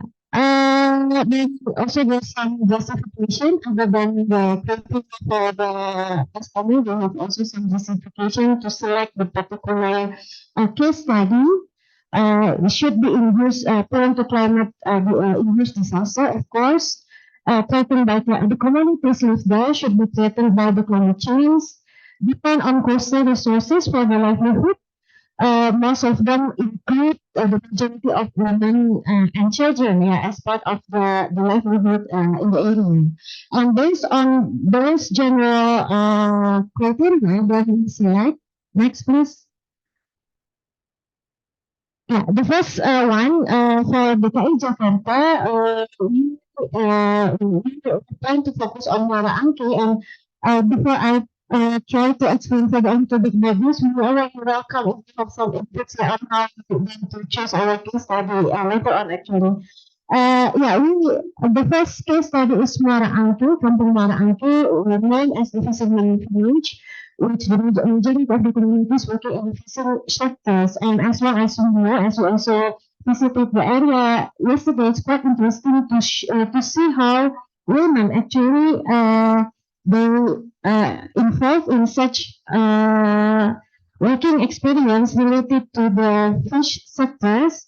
They do something with the shell, drying the fish. They also work in the fishery processing company close to the area. They also work in the market, and some of them also include children. So these respondents, will become our respondents to know how they so far survive and adapt with the situation. As we know, Muara Angke development is also forced because of different reasons, because of the climate change impact, the tidal flood, for example, and also because of the development of the surrounding area, as we know of the Pantai Indah Kapuk there. And then next one, after Jakarta, we have Pekalongan. In Pekalongan, actually the general picture is slightly similar with what we have in Jakarta, but at the smaller level. The additional interesting part in Pekalongan is because just like in the map, most of the people who got be more vulnerable because of the climate change, then they are interested move from the fishery sectors to industry. As you know, in Pekalongan and Demak, there are a lot of industrial development, big industry, big companies there, and some of them or most of them decide to work as the blue-collar workers in this industry along the coast. So, as the addition, other than the women and children who work in the fishery sectors, some of the respondents are also targeted to the workers who work in this kind of industry, mostly located in Pekalongan and Demak. As for Pekalongan, we have Panjang Wetan as one of our case study area. Next, please. And also Jeriksari village. I hope if you have some experience, maybe doing research in Pekalongan, Demak, and also Semarang in Jakarta, we are very happy to have some inputs and more information from you all. Next, please. For Semarang City, we would like to focus on the Tambak Lorok. Tambak Lorok is quite famous in Semarang as despite the urbanization as the capital city of Central Java province, we still have fishermen camping here, and most of them still work on the fishery sectors. Maybe at different level, the situations is just like what we have in Muara Angke actually. It's also located close to our port, Tanjung Mas. Next, please. Next, maybe we can just move to the next slide. For the map, we will focus on Sayung, and I think the situation I've already briefly explained to you all. The interesting part of addressing this case study is because not only most of the foreign people they try to make some adaptation in fishery sectors, but also they don't work and move here to the industrial sector as the blue-collar workers. I think we move to the last slide after this. Okay, this is my last slide. Just to, would like to introduce to our team from UNDIP. Other than me, I have a quite long name. I'm sorry, I forgot to introduce myself, but please just call me. I'm here with my colleague from the Department of Also, the Landung, maybe you can just stand up, the Landung. Thank you for joining us. And we also have Mbak Intan, who also work in the research. And here also we have our partners from the NGO, from Patiro, the Putri, and also the Mega from Indonesia Papa untuk perubahan itu or ikutin. Thank you, and today I would like to give back to the moderator. Assalamualaikum warahmatullahi wabarakatuh. Kita close to Pak Wiwi for the presentation about the background of the study, but focus on the research method, including the explanation from the quantitative and qualitative approach for the respondent of criteria and also case study selection. We do hope that this team also will get the input from all of you later on in the question and answer session. Now we are going to move to the last speaker from the team, Dr. Amy. Now is your time.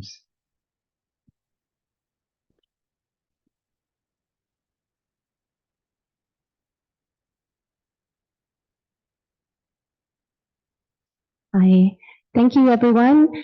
So what I'm just going to talk about briefly is I'll introduce our team to you. We've done that a little bit already today.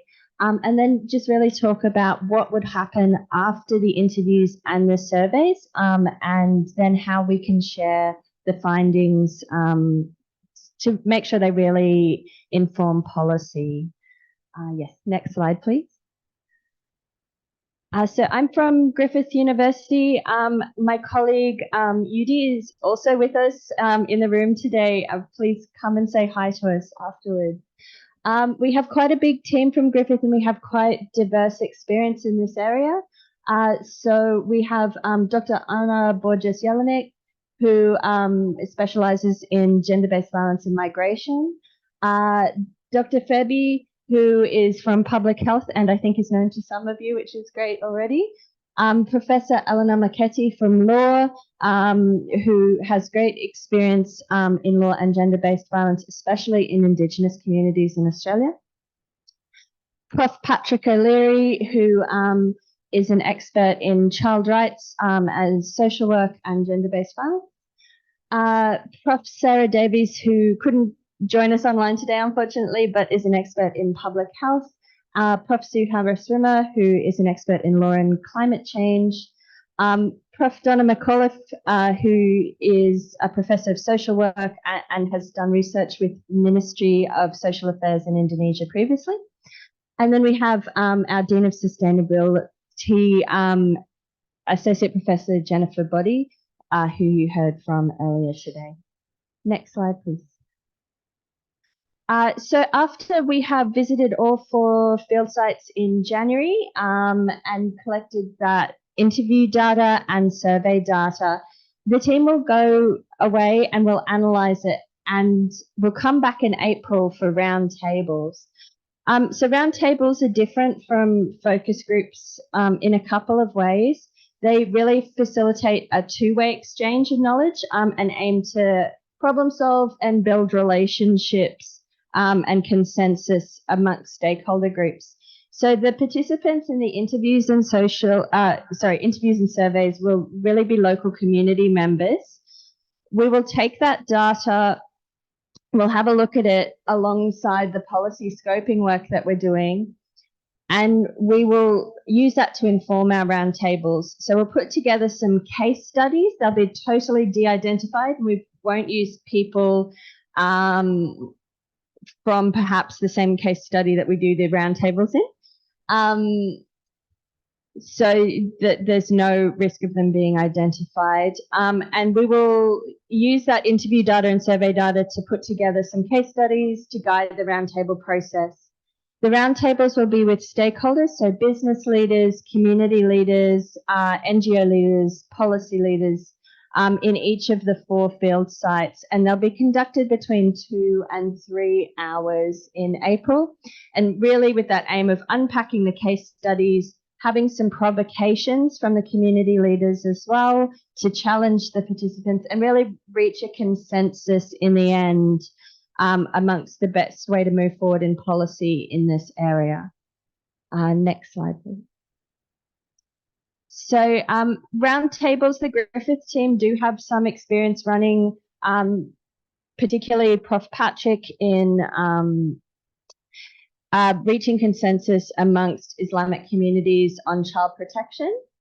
So the aim is that we will recruit 20 participants from each case site, and that will ensure that we get a range of voices heard in the room, and there'll be 2 facilitators to make sure every person in that 20 gets some equal input. Before we conduct the roundtable, we will brief the participants by giving a 1-page outline so they don't go in uninformed about what's happening, and this allows them to prepare. Before we start, there'll also be an informal introduction period so everybody can feel really comfortable with who's in the room and get to know each other a little bit more. And then once we have done introductions, everybody's feeling comfortable, we'll go into some provocations. So we'll ask some participants to have some statements ready to help guide the discussion, and it will be facilitated as well with those case studies. So that will take between 2 and 3 hours working through the case studies and the provocations.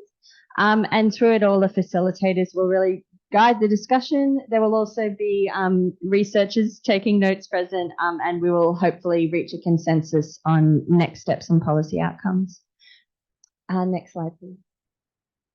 So after we've finished the roundtables in April, the team will work really hard to analyze the data and come up with some outputs that will hopefully help to influence change beyond this project and turn it into a bigger project. So really happy for input on how best you think we could feed back to community members and feed back to decision makers in both Australia and Indonesia. So we aim to come out with 4 academic articles in both Bahasa and English to influence the academic space.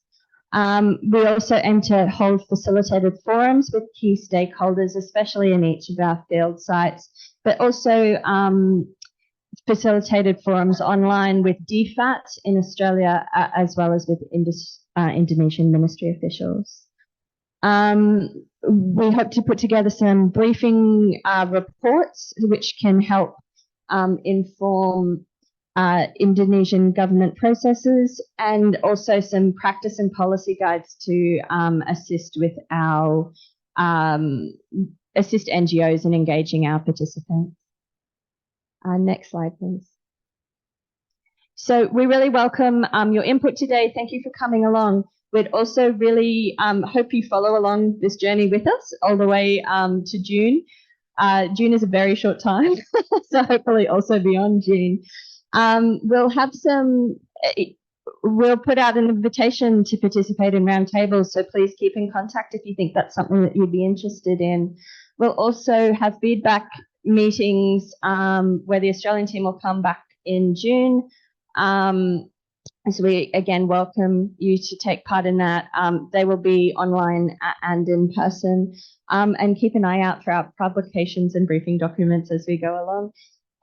It's very hard to see. I really regret putting it on yellow, but please come up and we will share our contact details with you as well. Thank you so much for listening. Dr. Amy, give applause. Thank you for the presentation about how the output of this research project will be used to support the policy implementation, and also some publication, and focus also how the roundtable discussion will be carried out and how the process will be also implemented. Okay, we already finished 3 presentations about this project. Now we are going to move to the next session, comments from discussion. We have 5 discussion for the comments, 2 coming with this event, and 3 speakers online, right? So I would like to invite Ibu Gita and Ibu Tuti to come to to come to the stage, because we have to sit for the comments, and then from the online, I think we have others three commentators. One is Stefano Bresaula, coordinator of Climate Resilience Program from International Organization of Migration. Now I'd like to invite Mr. Stefano to give a comment first, 5 minutes about these projects, including the concept, the method, and also the output of this project that will be carried out to support the implementation. I would like to say hello first to Stefano Bresaula. Okay. Are you ready, Stefano? Yes. Okay. Good morning, everyone. Okay. Good Thank morning, you very Stefano. much. Yes. Thank you very much for the invitation and for the opportunity to contribute. Do I have the floor, or you still want to complete the introductions? Yes, go on, Stefano. Okay. So very quickly, I just want to share, first of all, yeah, again, thanks for the invitation, and we are very happy to contribute to this event, and we remain available for future cooperation on this initiative, which is very important and very timely. Just a couple of considerations from our side. One is around trends. And so when it comes to climate-induced migration in Indonesia, we primarily see three different trends or three different mobility aspects where we think that exploitation and forced labor can occur. One is around displacement. There's been 6.3 million people displaced in the last 10 years in Indonesia. And the priority is, of course, to prevent this displacement. Now, not all internally displaced people are displaced by disaster events that are connected to climate change, but many are. And the main cause of displacement in Indonesia is weather events, and particularly flooding, which is connected to climate change and is expected to increase in frequency and impact. The second trend that we see is around rural to urban migration. Now, of course, urbanization is something that is happening in Indonesia as much as other countries in the region. But what we see from recent research and surveys we carried out is that there is an element of climate change impacts in where environmental changes, such as changes in rain patterns, affect agricultural productivity, and that in turn affects the income of rural households that rely on agricultural outputs. And so some of them end up going to the city either seasonally or permanently, and they become part of the urban poor population. Which then is, again, the population that is most at risk of falling into forced labor. The third aspect we want to highlight, or the third trend, is around international migration. Now, of course, migration can be a possible adaptation strategy to climate change, and migration can really bring benefits to people that are affected by climate change impacts. But as we know, international migration can also mean irregular migration, which might lead to exploitation, and can mean human trafficking. And so we see a trend where areas that are impacted by climate change, particularly by slow onset disaster, particularly drought or changing rain patterns, are also, some of them, sending areas of migrants that go abroad. Some of them go regularly through BP2MI, the Agency for the Protection of Migrant Workers, but some of them also go irregularly, and then they face several risks. So very quickly, in terms of the area of attention that as IOM we would recommend, one of them is evidence generation, which, you know, it looks like is going to be covered or will receive contributions from this initiative. And there I would like to stress how we have little information about the impacts of slow onset disaster, particularly. IOM is working on a data model on climate-induced migration in Indonesia. So I'm happy to have follow-up conversation and collaboration on that. It's actually a regional project. So evidence generation. A second aspect or area of attention is security. So one aspect of this is that we see a risk of social conflict because of poverty and displacement. And so there is a cycle of being affected by disaster, being displaced, and not being able to get out of poverty, so the so-called poverty trap. And there is a risk for that to, on the one hand, of course, cause social conflict, but also, as I mentioned before, for these people to really be exposed more than anyone else to exploitation, forced labor, human trafficking. And there is really an increased risk. And the third area of attention, in my view, is around collaboration and participatory solutions. So when we look at the response and the policy landscape, we can see how, particularly for slow onset disaster and climate-induced environmental changes, the responsibilities are still scattered. And while there is collaboration at the local level, maybe with certain partners, there isn't a very strong collaborative structure, certainly at the national level. So that is something we might want to look into. Another important aspect of that is community participation. And so really the solutions should come from whole of government and whole of society approaches, considering local knowledge, local expertise, the involvement of the community, particularly women and youth. That's it from my side, and I'm very happy to continue this conversation with you, and thank you once again for the opportunity. Okay, thank you, Stefano, from the International Organization for Migration, for giving some insight for this project. First, about how IOM focus on the trend of the migration. There are three: displacement, rural-urban migration, and international migration.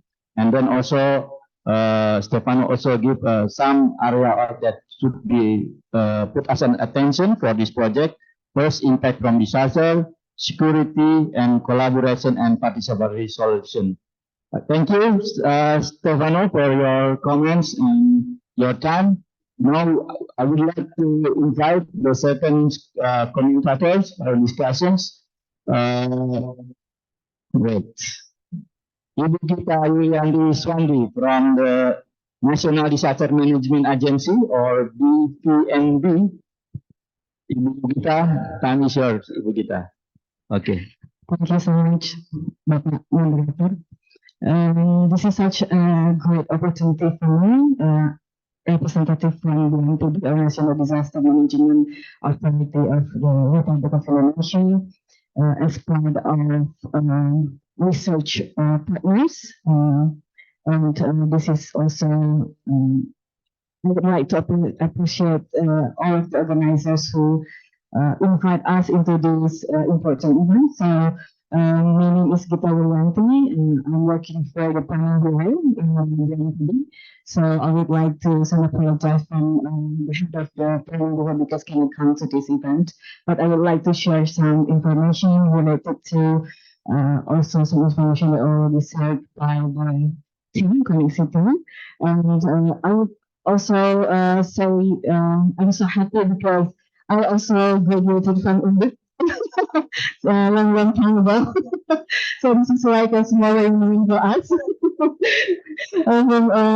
Yeah, so I'm so happy to be here in February, and also Mbak Landing over there, and all of the colleagues from the UNDIP. So I would like to share some insights after hearing some of the information related to this research.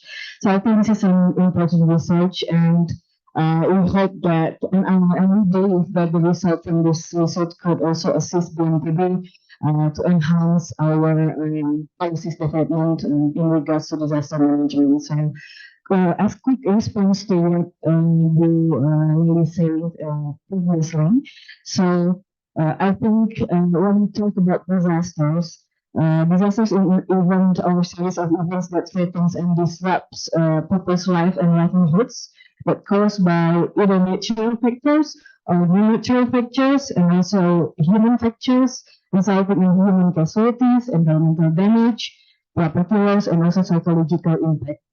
So I think when we talk about sea level rise, we cannot avoid that sea level rise is not a disaster. It is slow, not a rapid disasters, but maybe slow onset disasters, but we still can see the impact from climate change through the sea level rise. So I think this is part of disasters.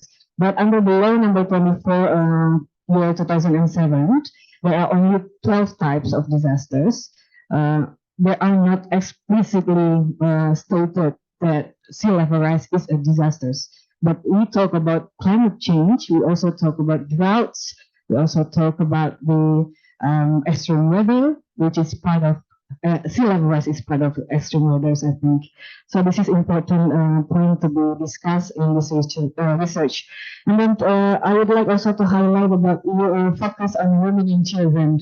So in disaster management, the BNPB also has some regulations and guidelines talk about specifically about women, children, and disabilities under the head of BNPB regulation number 13/2014 for gender mainstreaming in disaster management, and also under the law number 14/2014 on disabilities in disaster management. So I think this topic in this research is strongly have a strong relation with BNPB mandates under the law number 24/2007. I also would like to share some information that from a policy perspective, as I mentioned before, so BNPB also prepare some guidelines for the local government on how the local government can give some actions to reach the community to handle the disasters, especially based on the gender perspective, including women and children. And in disaster situations, women, children, and other vulnerable groups, such as elderly, disabled, ethnic minority groups, low-income groups, and other marginalized groups experience different risks and impacts. So the impact of disaster is felt more heavily on them because the various limitations and obstacles that have existed for them since the normal situations. It is important to know that women are not only vulnerable, but are effective actors or agents of change related to mitigation and adaptations. So women have strong knowledge and skills that can be empowered in disaster mitigations, disaster risk reductions, and adaptation strategies. So bearing in mind that disasters and climate change often increase gender disparities, giving rise to violence against women and children, as well as disparities among disability groups, BNPB continues to strive to implement Presidential Instruction Number 9 of 2000 concerning gender mainstreaming in national development. And also the head of BNPB Regulation Number 13 of 2014 concerning gender mainstreaming in the field of disaster management to be more concrete and targeted in identifying and responding to the special needs of women and men, including children in disaster management efforts in Indonesia. So I think that through this research carried out by Connexi, which aims to improve policies and legislation to ensure policies and legislation are inclusive and sustainable, it is hoped that innovative solutions can be produced for inclusive and sustainable policies in multi-stakeholder collaborative perspective. So it is hoped that the results of this research will be in the form of guidelines or guidance. We could also assist BNPB to develop gender mainstreaming programs in disaster management and also climate change. So in principle, we will support and Philippines to be part of this research, to give some information. Apart from being a strong basis for budget planning purposes, we can also use the results of this research directly as a guide for formulating disaster management policies that are responsive to gender, disabilities, women and children, and take into account the aspect of climate change. We reach out to the for current disasters, especially related to the hydrometeorological aspects. So thank you. That's all from me. Thank you so much. Thank you, Ibu Gita. Give applause to Ibu Gita from the BPNB. Ibu Gita explained or mentioned some important aspect of this project, including Ibu Gita from BPNB hoping that this project can give contribution to the guideline of gender mainstreaming program that also led by the BNPB and also others things, including disaster mitigation and reduction involving women and children. Okay, thank you, Ibu Gita. Next, we are going to move to the next discussions. Ibu Tuti Alawiyah, PhD from Paul Wallenberg Institute or RWI. Ibu Tuti, now is your time. Go. Terima kasih, Pak. Okay. Saya ada video 2 menit ya. Okay.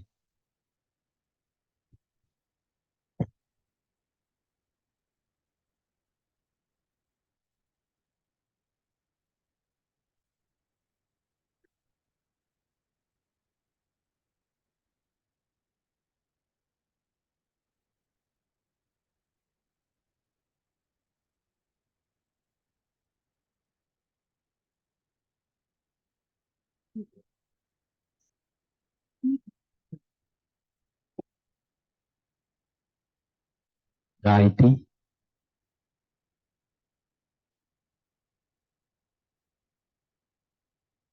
Okay,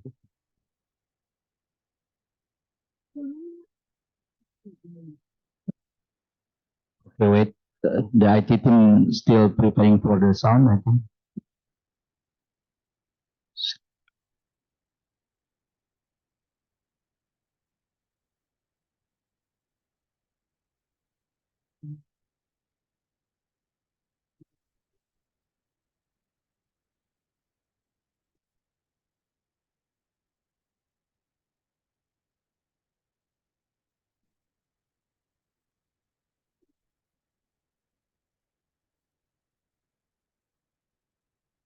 Okay.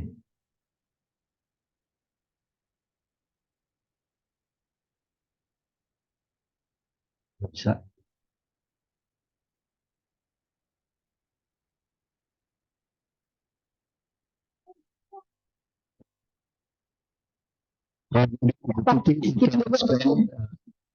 Later on. Tidak apa-apa, Pak. Okay. Okay, I'll just start. First, thank you very much. Assalamualaikum warahmatullahi wabarakatuh. Salam. Good morning, Bapak dan Ibu sekalian. Thank you for the opportunity to present today on behalf of RWI, Ibu Laili, Bapak Ibu dari Brin, Bapak Ibu dari Undip, all the speakers, and also Griffith University. I think I will just a little bit explain on gender, climate change, and climate adaptation, and then I will go a little bit to the inputs and human rights aspect. So this is actually an important study, as mentioned by all the speakers this morning, or the organizer of this event. And I would like to talk about the nexus between gender and climate adaptation. As we know that women and children are impacted more by climate change and other environment-related displacement. This is due to differences in gender roles and expectations, power relations, social norms, as well as access to resources. I think this is the one that we probably need to be highlight today as we talk about how we adapt to the climate impact through livelihoods. So one of the empirical quantitative study, a very large cross-country study using the data, economic data from 1981 to 2010, found that climate change reinforces gender inequalities and negatively impacted women due to lack of ownership of assets and family burdens due to no-out migration, declining food and water access, and increased disaster exposure. Outside home, women face more discrimination and unbalanced gender equality since women has lack of access to labor market. We talked about how we diversify livelihoods earlier. Women also probably have less time to join civil society organizations when they have to take care of families, and they have lack time to collectively mobilize for political change in their communities. So there are actually research in Indonesia about this. And research found that across different research programs and policies, lack of gender and intersectionality approach in the research and program and policies. We can take a look like large data set or like qualitative studies. One example I would like to state here is like research by Stacy et al. 2019. They're studying on enhancing coastal livelihoods in Indonesia, and they take a look 20 development projects in coastal livelihood Indonesia, and the result is, she said that despite the women being reached by many project activities, particularly effort to increase women's productive capacity to training and group-based livelihood enterprises, 40% of the project had no discernible gender approach. Only 2 out of 20 projects, or 10%, applied gender norms and gender relations. So this is kind of like, as mentioned in the TOR, the breadth of inclusion of gender equality. There are other research, of course, since you are a researcher, I believe you have read probably these studies. But in terms of like livelihood, in the case of Pramuka Island, for instance, Pramuka is one of the smallest islands in Indonesia. Women will be affected by the low fish catch due to climate change that translate into lower volume of trading and have negative impact to the family's income and economic condition. I think BWI has demonstrated to us how actually people change in terms of like trying to find a different job due to climate change. I think that's probably enough for us to understand the university, the huge of the problems without including women and gender perspective in the research or in the program planning and implementation. I would just move to a little bit on access, vulnerability, and agencies. Why we need to couple those 3 terms together? Because when we talk about vulnerability, one of the presentation did talk about vulnerability, but we always think women are vulnerable. Women have no power. Women are less educated. Women are too busy, etc. But at the same time, if we are emphasizing too much on vulnerability, one of the scholars on gender and climate change, Aurora Johnson from University, said that if we are doing too much emphasis on vulnerability, we even forget why or like what's the root problem of vulnerability in the first place. So she said that it's actually more complex when we talk about vulnerability.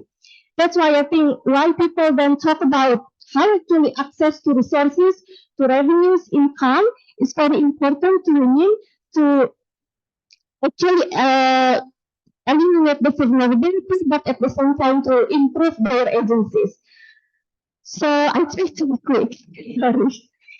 So vulnerability of women, however, like I already mentioned that.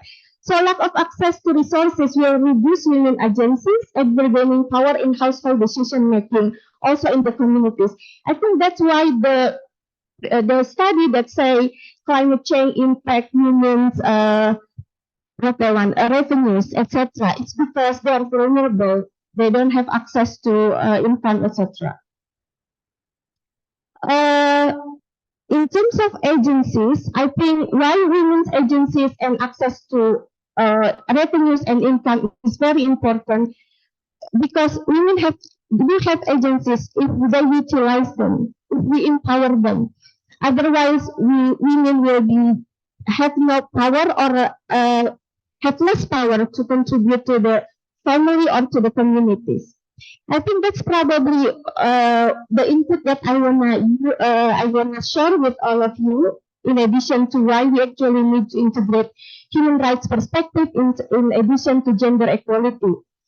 The video that I would like to share earlier is actually called Human Rights Based Approach and Gender Equality Framework or FIRE Framework. It's done by the Weinberg Institute at ADPC, Asia Disaster in Asia. So out of the 10 country study, we come up with this framework. So hopefully it could be used, or probably at least there are some material that we could share later on this framework. But at least why we need to pay attention to human rights. One of them is like UN General Assembly recognized right to clean, healthy, and sustainable environment, recognized by UN in October 2022. So it is actually kind of like mandatory that the countries need to fulfill or protect human rights, including rights to environment. I just want to mention one of the clauses. It says that within our work on the thematic area on human rights and the environment, we address three related issues: climate change adaptation, human mobility, and biodiversity and ecosystem. Within these priorities, we work to achieve a better dialogue, understanding, and collaboration between human rights and the environment, communities of practice. We also aim to stimulate a better collaboration and dialogue between duty bearers and rights holders. I think the FIRE framework that we have used in our work at FWI has been implemented, one of them in Nepal and the Philippines.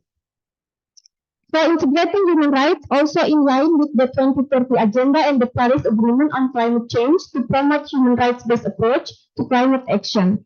This requires that states take ambitious adaptation and mitigation measures that are inclusive and respectful of communities affected by climate change. There are 6 dimensions. I will not go through it, but first is fundamental rights and equality. Second is we have discussed earlier, participation and access to information. That's why I think roundtable discussion is one form of participation. The third one, non-discrimination. The fourth one, agency and empowerment. And the last one is governance system and structures. And the very last one, the sixth one, is social norms and context. Lastly, I think I also wanted to mention that because in the POR, you mentioned about how this it will involve the business communities, right? And one of the roundtable discussion will also include business communities. So just to bear in mind that the United Nations do regulate the business practices. One is through UNGP or United Nations Guiding Principle. However, this is not legally binding, meaning that no countries or companies obligated to apply this. However, UNGP has actually influence to states, including in Europe and in non-European countries.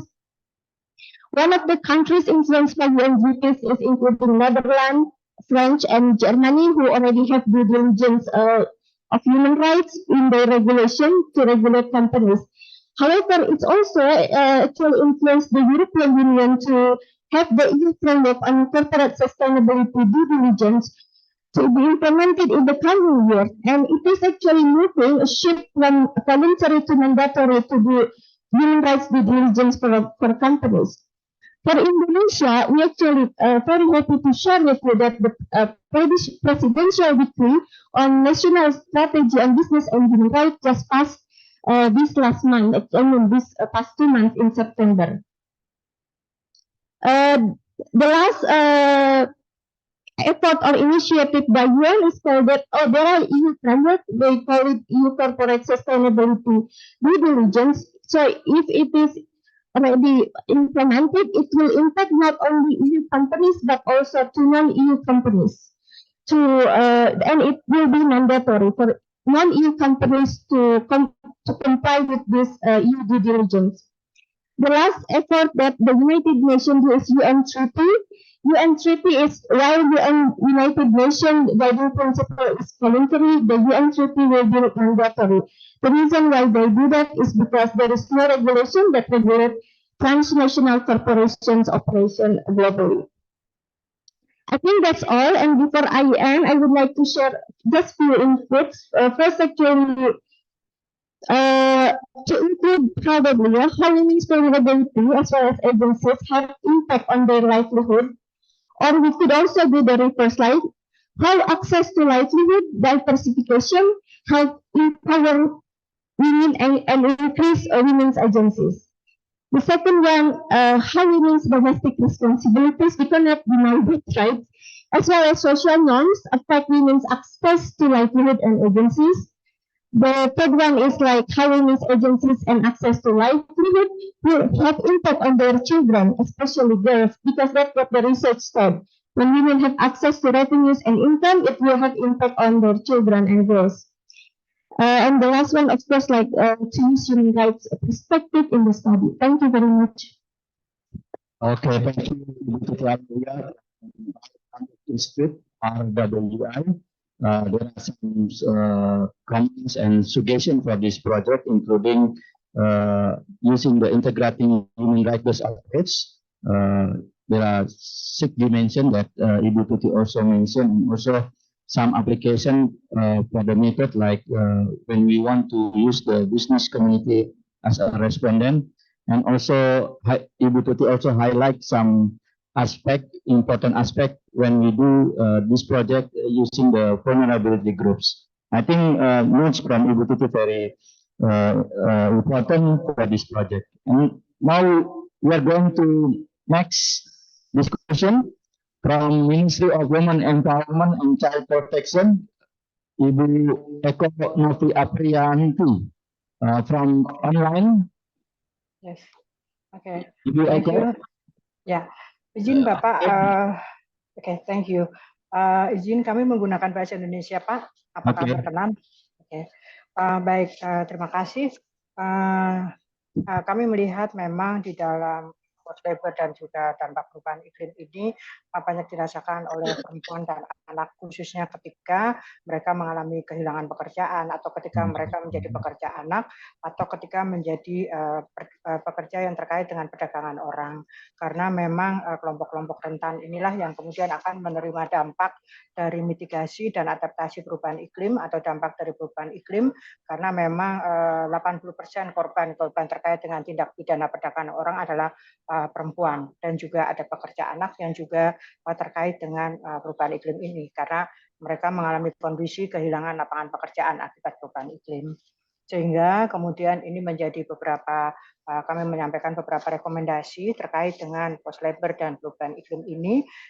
Yang pertama adalah terkait dengan gender dan perubahan iklim ini, kita memandang perlu adanya data terpilah dan analisis gender terkait dengan dampak-dampak perubahan iklim, karena banyak sekali kelompok-kelompok perempuan yang memiliki isu-isu atau pengetahuan terkait dengan dampak-dampak perubahan iklim ini, dan juga bagaimana keterlibatan perempuan, anak perempuan, dan juga kelompok-kelompok rentan termasuk anak itu dalam dialog tentang perubahan iklim. Nah, kemudian juga perlu memastikan bahwa ada pelibatan kelompok-kelompok perempuan sebagai pemimpin komunitas, karena mereka juga dalam dialog-dialog ini mereka juga memiliki akses atau memiliki pengetahuan tentang bagaimana mengedukasi atau juga memberikan pemahaman kepada kelompok-kelompok rentan terkait dengan dampak perubahan iklim ini. Dan ini dimulai tidak hanya di level komunitas, tetapi juga di level komunitas, kemudian masuk pada tingkat desa, kabupaten kota, provinsi, hingga level nasional dan internasional.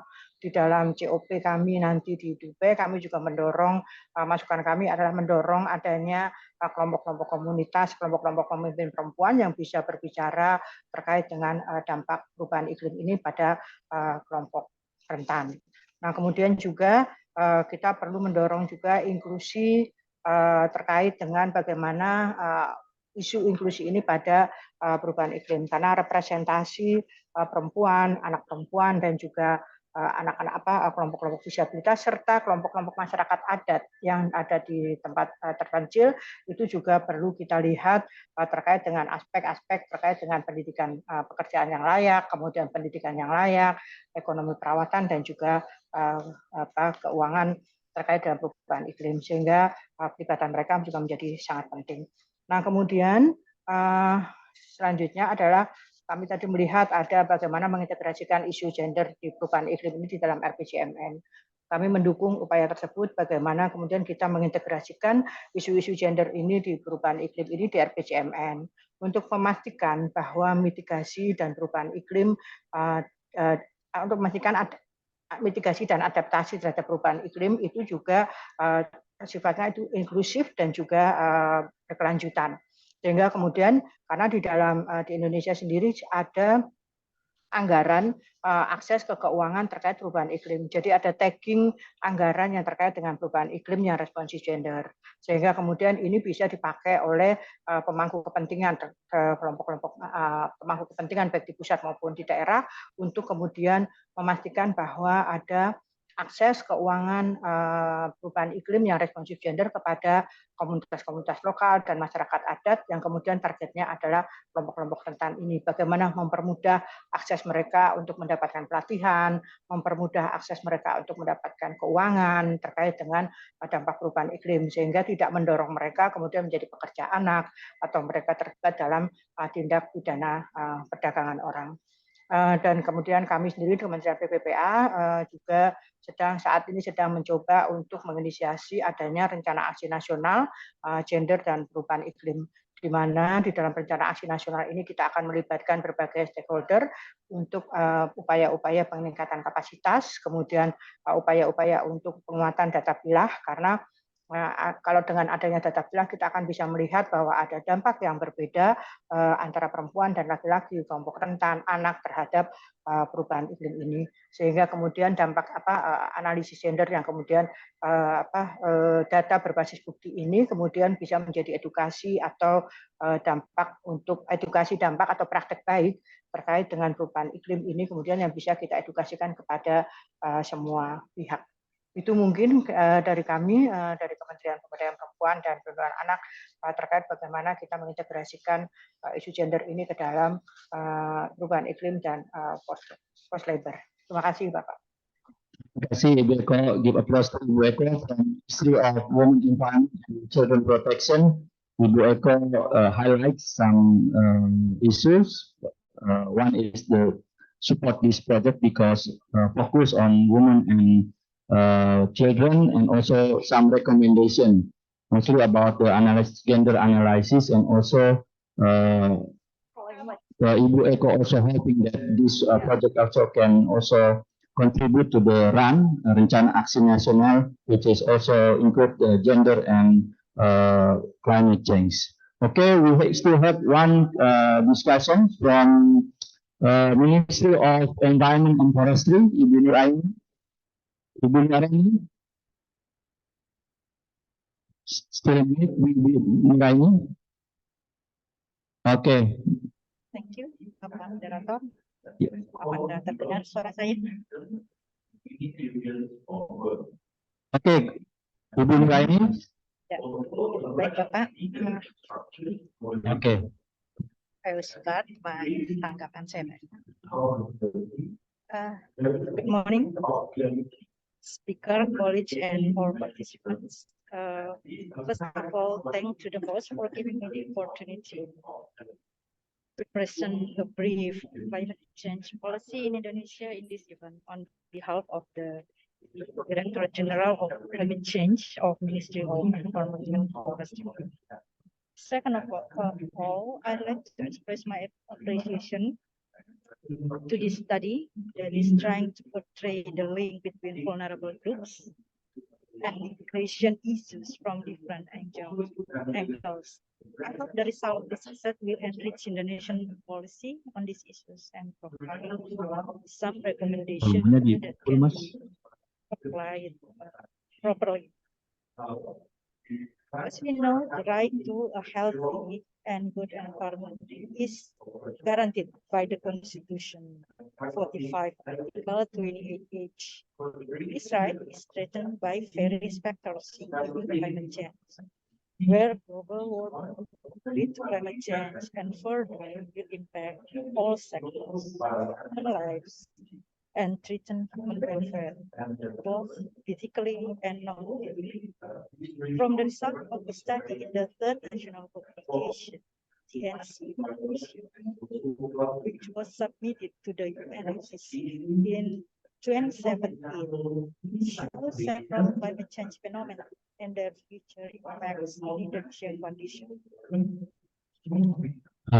Sorry to interrupt, Ibu Nuraini. I think there is a problem with the connection or something that we can hear your voice very clear, Ibu Nuraini. Oke. Saya cari tempat dulu mungkin ya Pak ya. Oke. Kalau sekarang gimana Pak? Clear? Still not clear, Ibu Nuraini. Masih kecil sekali suaranya, Bu Nuraini. Oke, saya cari tempat atau apa ya?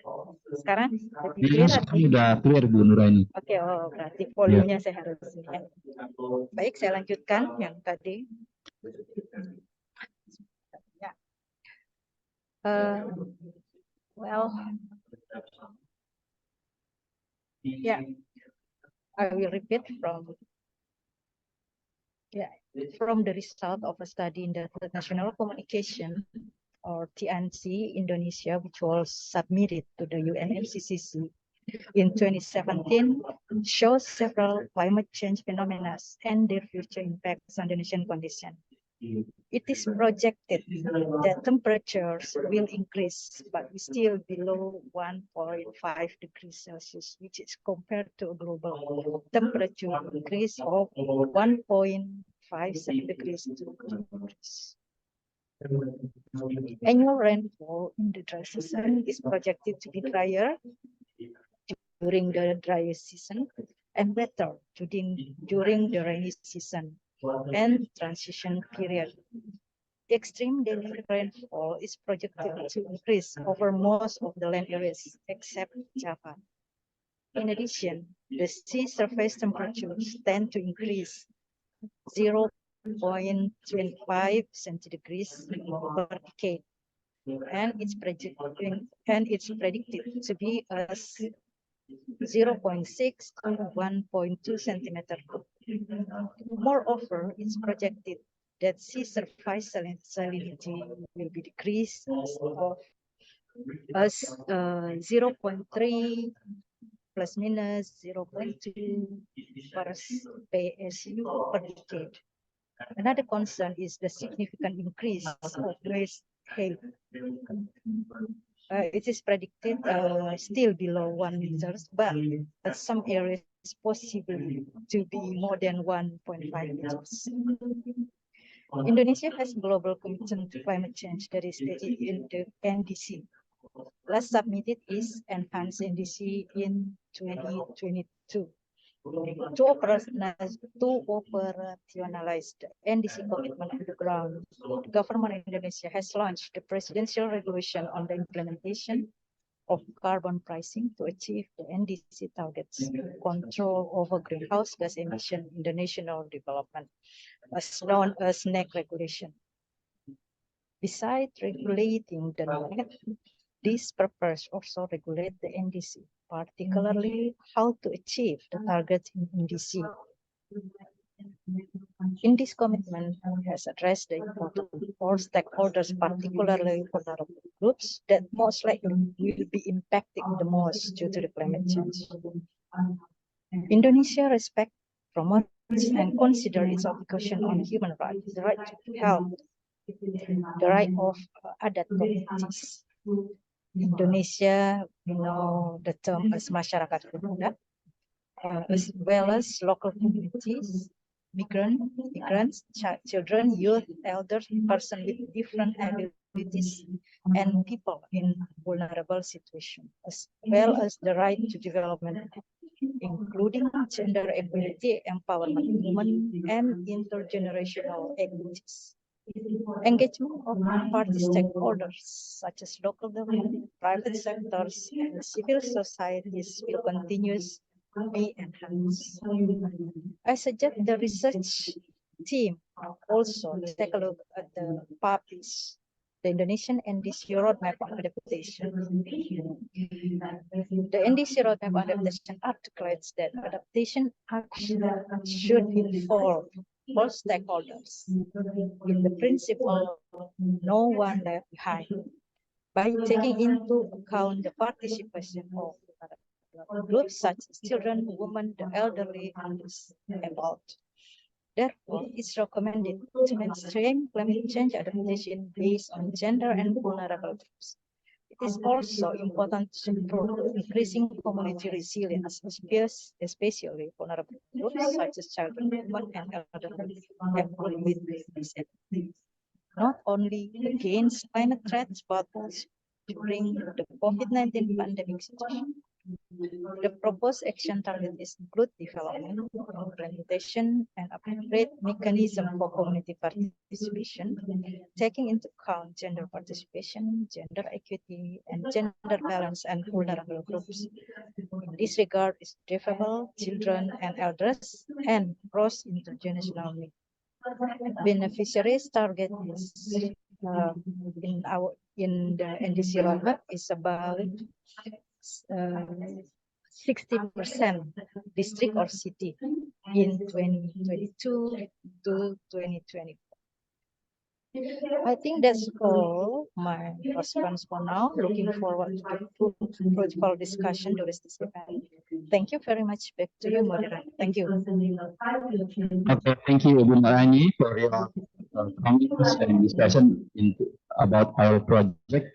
I think the PPT can be used by the team to evaluate what Ibu Nuraini has mentioned in her speech. Okay, ladies and gentlemen, we have now around 15 minutes left for the discussions, question and answer. We do hope that there are some comments or question or sharing information about this project. And I would like to invite you from the floor to give a question or comment about this project, especially for the three presenter here. Okay, one and then two.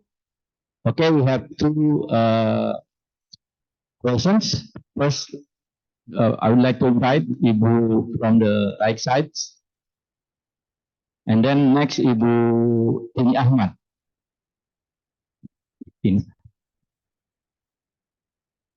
Thank you, moderator. Assalamualaikum warahmatullahi wabarakatuh. First of all, I would like to introduce myself. I'm Indah Wulandari, Assistant Deputy for Women's Right Fulfillment, Protection, and Empowerment. So long name. Yeah, and I'm also Undip alumni, so yeah, I'm agree. Alumni, yeah. I'm from Coordinating Ministry for Human Development and Culture Affairs. So yeah, I do agree. This is a soft reunion. In this occasion, I just would like to emphasize and also highly appreciate for this wonderful research. And we do hope that this research not only present us the finding of the impact of the climate change, but also can draw a policy recommendation. So we as a Assistant Deputy in the Coordinating Ministry for Human Development and Culture Affairs, it could be a best input for us to coordinate and synergize the program or applicable program across ministries and government institutions. So the policy recommendation is really can be a solution or a kind of mitigation effort to avoid something that we really afraid if it happen, because we understand that Indonesian population consists more than almost 50% women, and it's influenced strongly in the economic development. Okay, thank you very much. Okay, thank you, Ibu Wulandari. And then Ibu Tini Ahmad. Thank you for the opportunity. And thank you, Pak Nawi, and thank you to all the presenters who already sharing to us the great experience on research on this climate change labor force. Let me introduce my name is Sri Hartini Rahmat from Pak Nawawi Research Center of Population. May I ask Mr. Panas or the other presenter? Yes. Thank you. Regarding the migration and climate change effect, it is really rare that concerning the how many and the anomalies of people being nearby or migrate due to the climate change. As you know, it's really difficult to find out the exactly reliable data on this case. My question is, what is the most difficult barrier in terms of collecting or finding reliable accountable data on migration related on mobility due to the climate change? Once. Secondly, thank you to our presenter already included the inclusivity and human rights in the facing and formulating the adaptation and mitigation of climate change effect.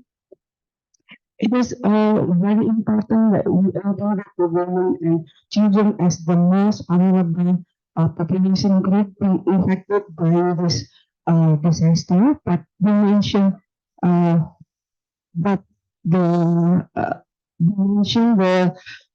climate change sea level hasn't been included as disaster.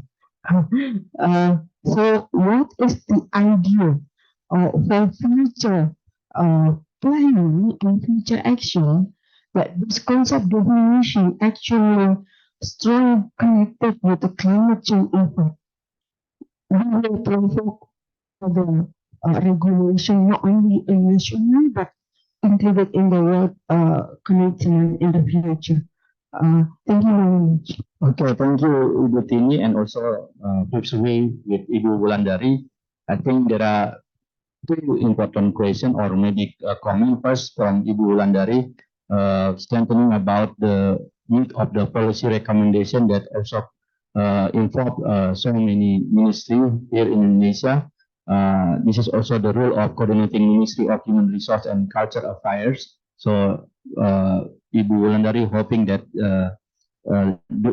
for this project, the result also can be used by the ministry to perform the policy recommendation. And the second question is from Ibu Tini Ahmad, especially related to data collection, how the team will collect the data, especially about the migration and the impact of the climate change, because she mentioned about the difficulty to find this data. I think these two questions can be answered by all the teams, maybe Prof. Wulandari and then Ami and Mbak Laili, and also maybe if Stefano still join this seminar, will you also comment about the question from Ibu Tini Ahmad about data availability on mobility, migration and climate change, Stefano?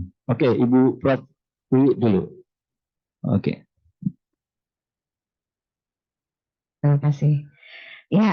Thank you for the questions and expectation. I think not only from Ibu Wulandari ya, nama kita mirip ya Bu. Asking or expectation on the policy, but I think like Bu Gita earlier also mentioned, and I believe and the policy is also one of our concern, and we do hope we provide also such policy recommendation at the end of this research. And I would like to address from Bu Tini about the difficulty in collecting the data, but I would like to clarify first, Bu, for this research, we focus more into the forced labor, not necessarily migrants. But from my previous experience, I do also have the same experience. But we also have it before, like when we have a focus on research on migrants, it's quite difficult for us to find the right respondent. what we do for research is also when we invite our local partners from the NGO, like what we have here. We have Pakira and Ikopi, who has been working closely in the case study. So we can combine a kind of what we call as the ethnographic works that has been started with our NGO partners for several recently, and we try to continue focusing on research on the first level children women related to the climate change impact. So that's our first strategy. We hope that our partner from NGO experience can help us to make an effective communication with the local people, and also to understand more about the local context, so we can have a smooth condition at the local situation. Because as we know, we need to follow also some procedures. For example, like we need to approach children, for example. Our partner from Griffith several times also remind us that we need to also have agreement from the parents, something like that. Yeah. And we hope that our partner from the NGO can also help us, as they also understand the local setting better maybe than us. The second thing, maybe related to your first concern on migration, based on our experience, is I would like to add about the snowballing method. So I think the snowballing by first we communicate with one person, certain people in the site area, and if they introduce us to other persons, and the process keep going with that. In a way, it's also help us, even though it takes some time and effort, of course.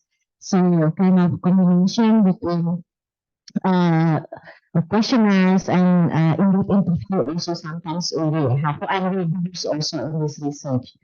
And the idea of the future planning to provoke regulation, maybe I believe Amy and Marie will add their points, but I would like to emphasize two things of policy intervention that might relevant with our research.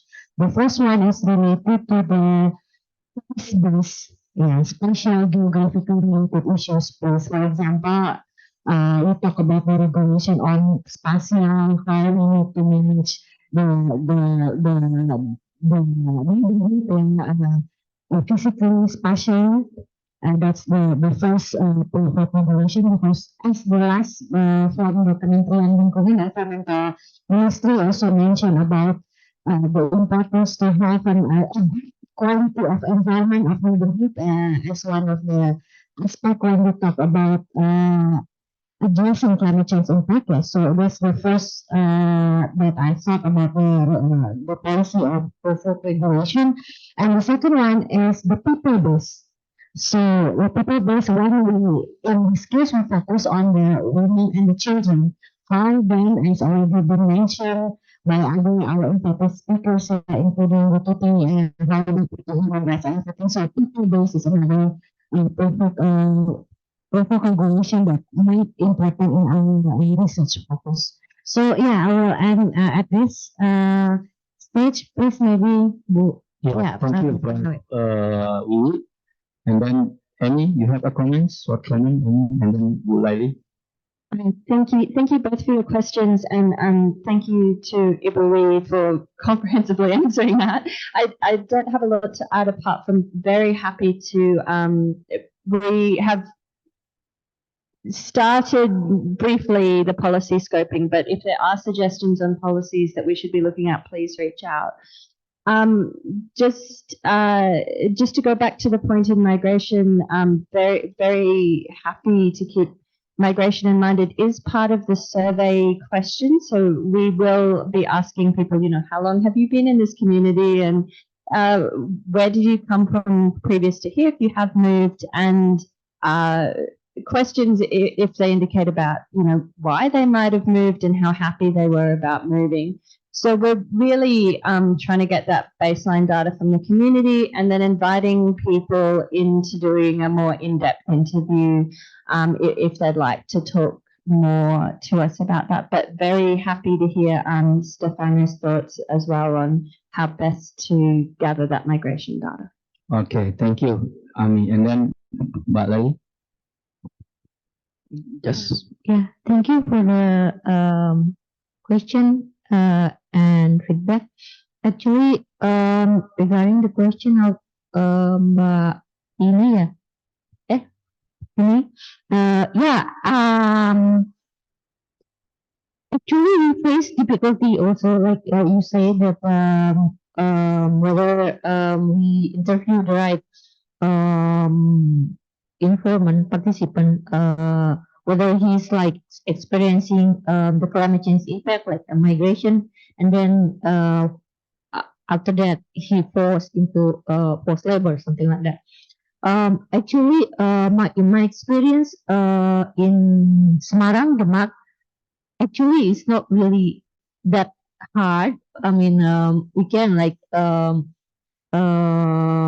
knowing that some of the region has been lost, and then we can track who is lost. I mean, who is the one migrating. It's more obvious. But in Jakarta, yesterday we went there. It's kind of like too difficult. Like, is this the one that suitable informant that we should interviewing them, because they say they are not really migrating because of the sea level rise.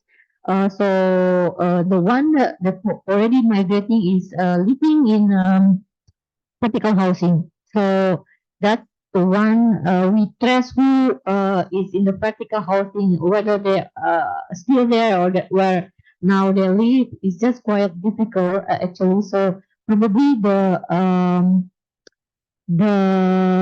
way is help with the from NGO who already like studying that area for a long time ago. Like we just there yesterday, and then just kind of it's fine. It's difficult how to find a good source for the interview.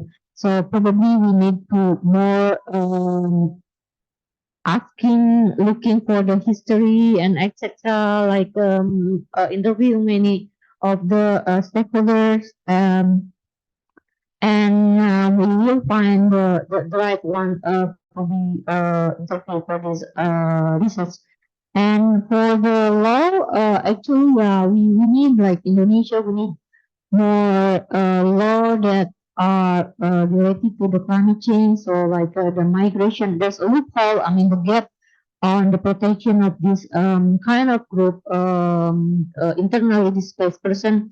Even in international law, there has not been any sufficient protection. So in Indonesia, we try to suggest innovative law how to protect this special group of people like women, children who are affected by climate change.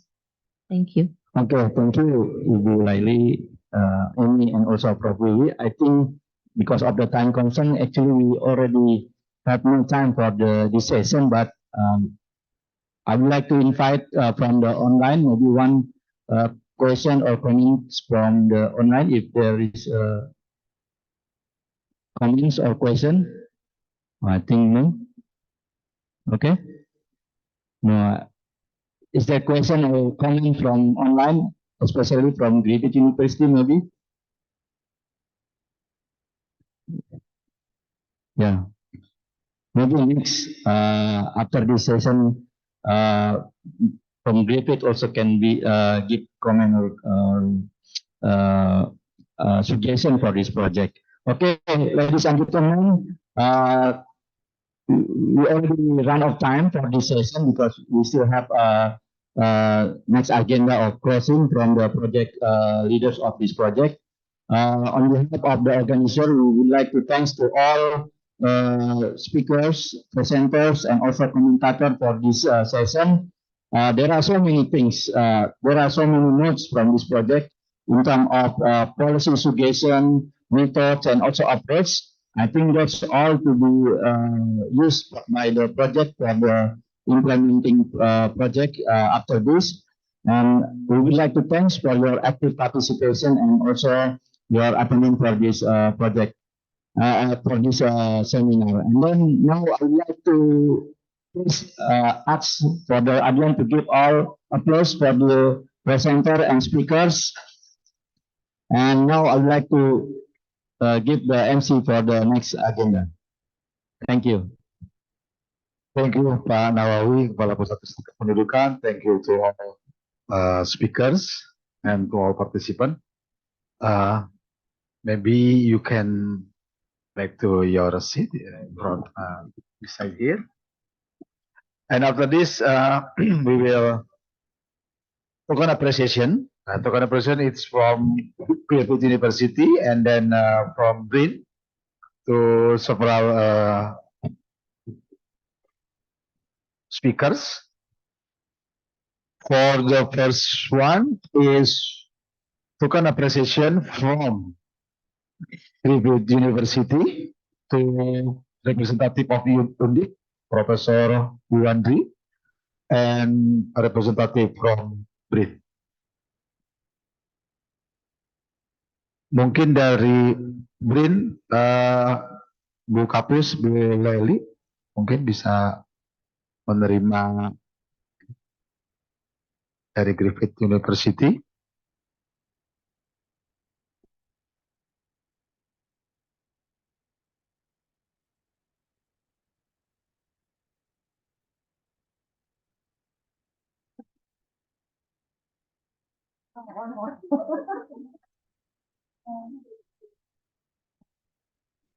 Thank you so much. And then to Ibu Leli Nur Hidayah.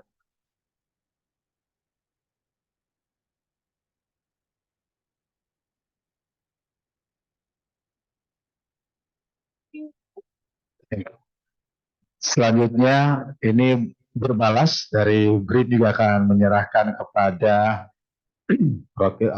narasumber. Kembali mungkin untuk Prof. Wulandari ya, dari Undip.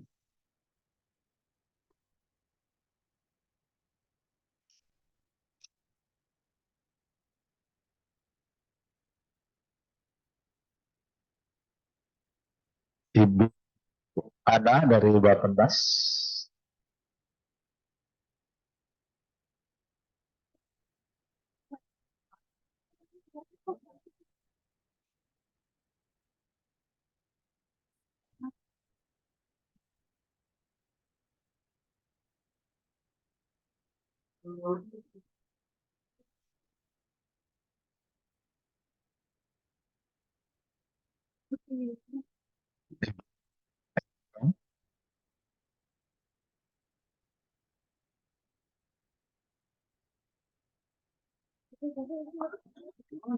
Dan ada Ibu Tiara baru RPU.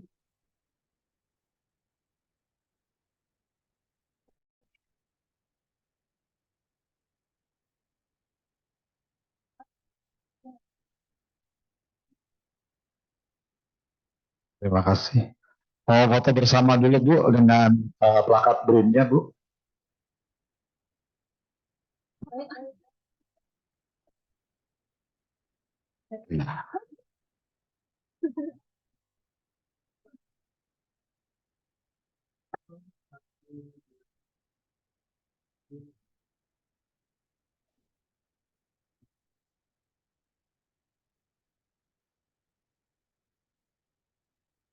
Ya, kita berikan aplaus tepuk tangan untuk kita semua dalam acara pada siang hari ini.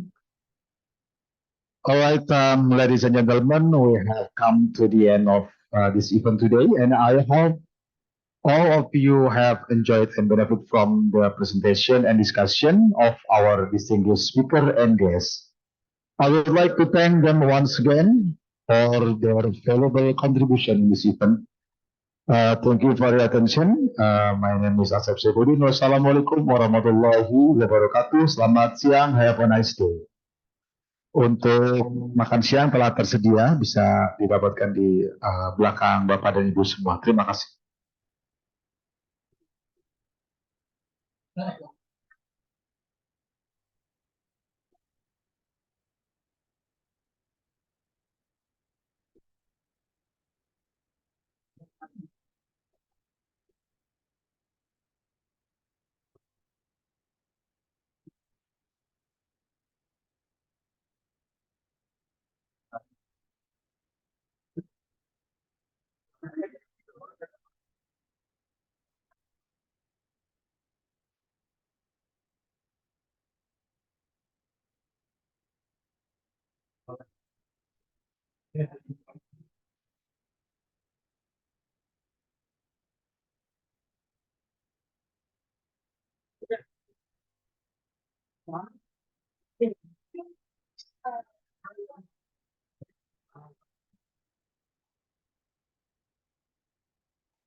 Thank you.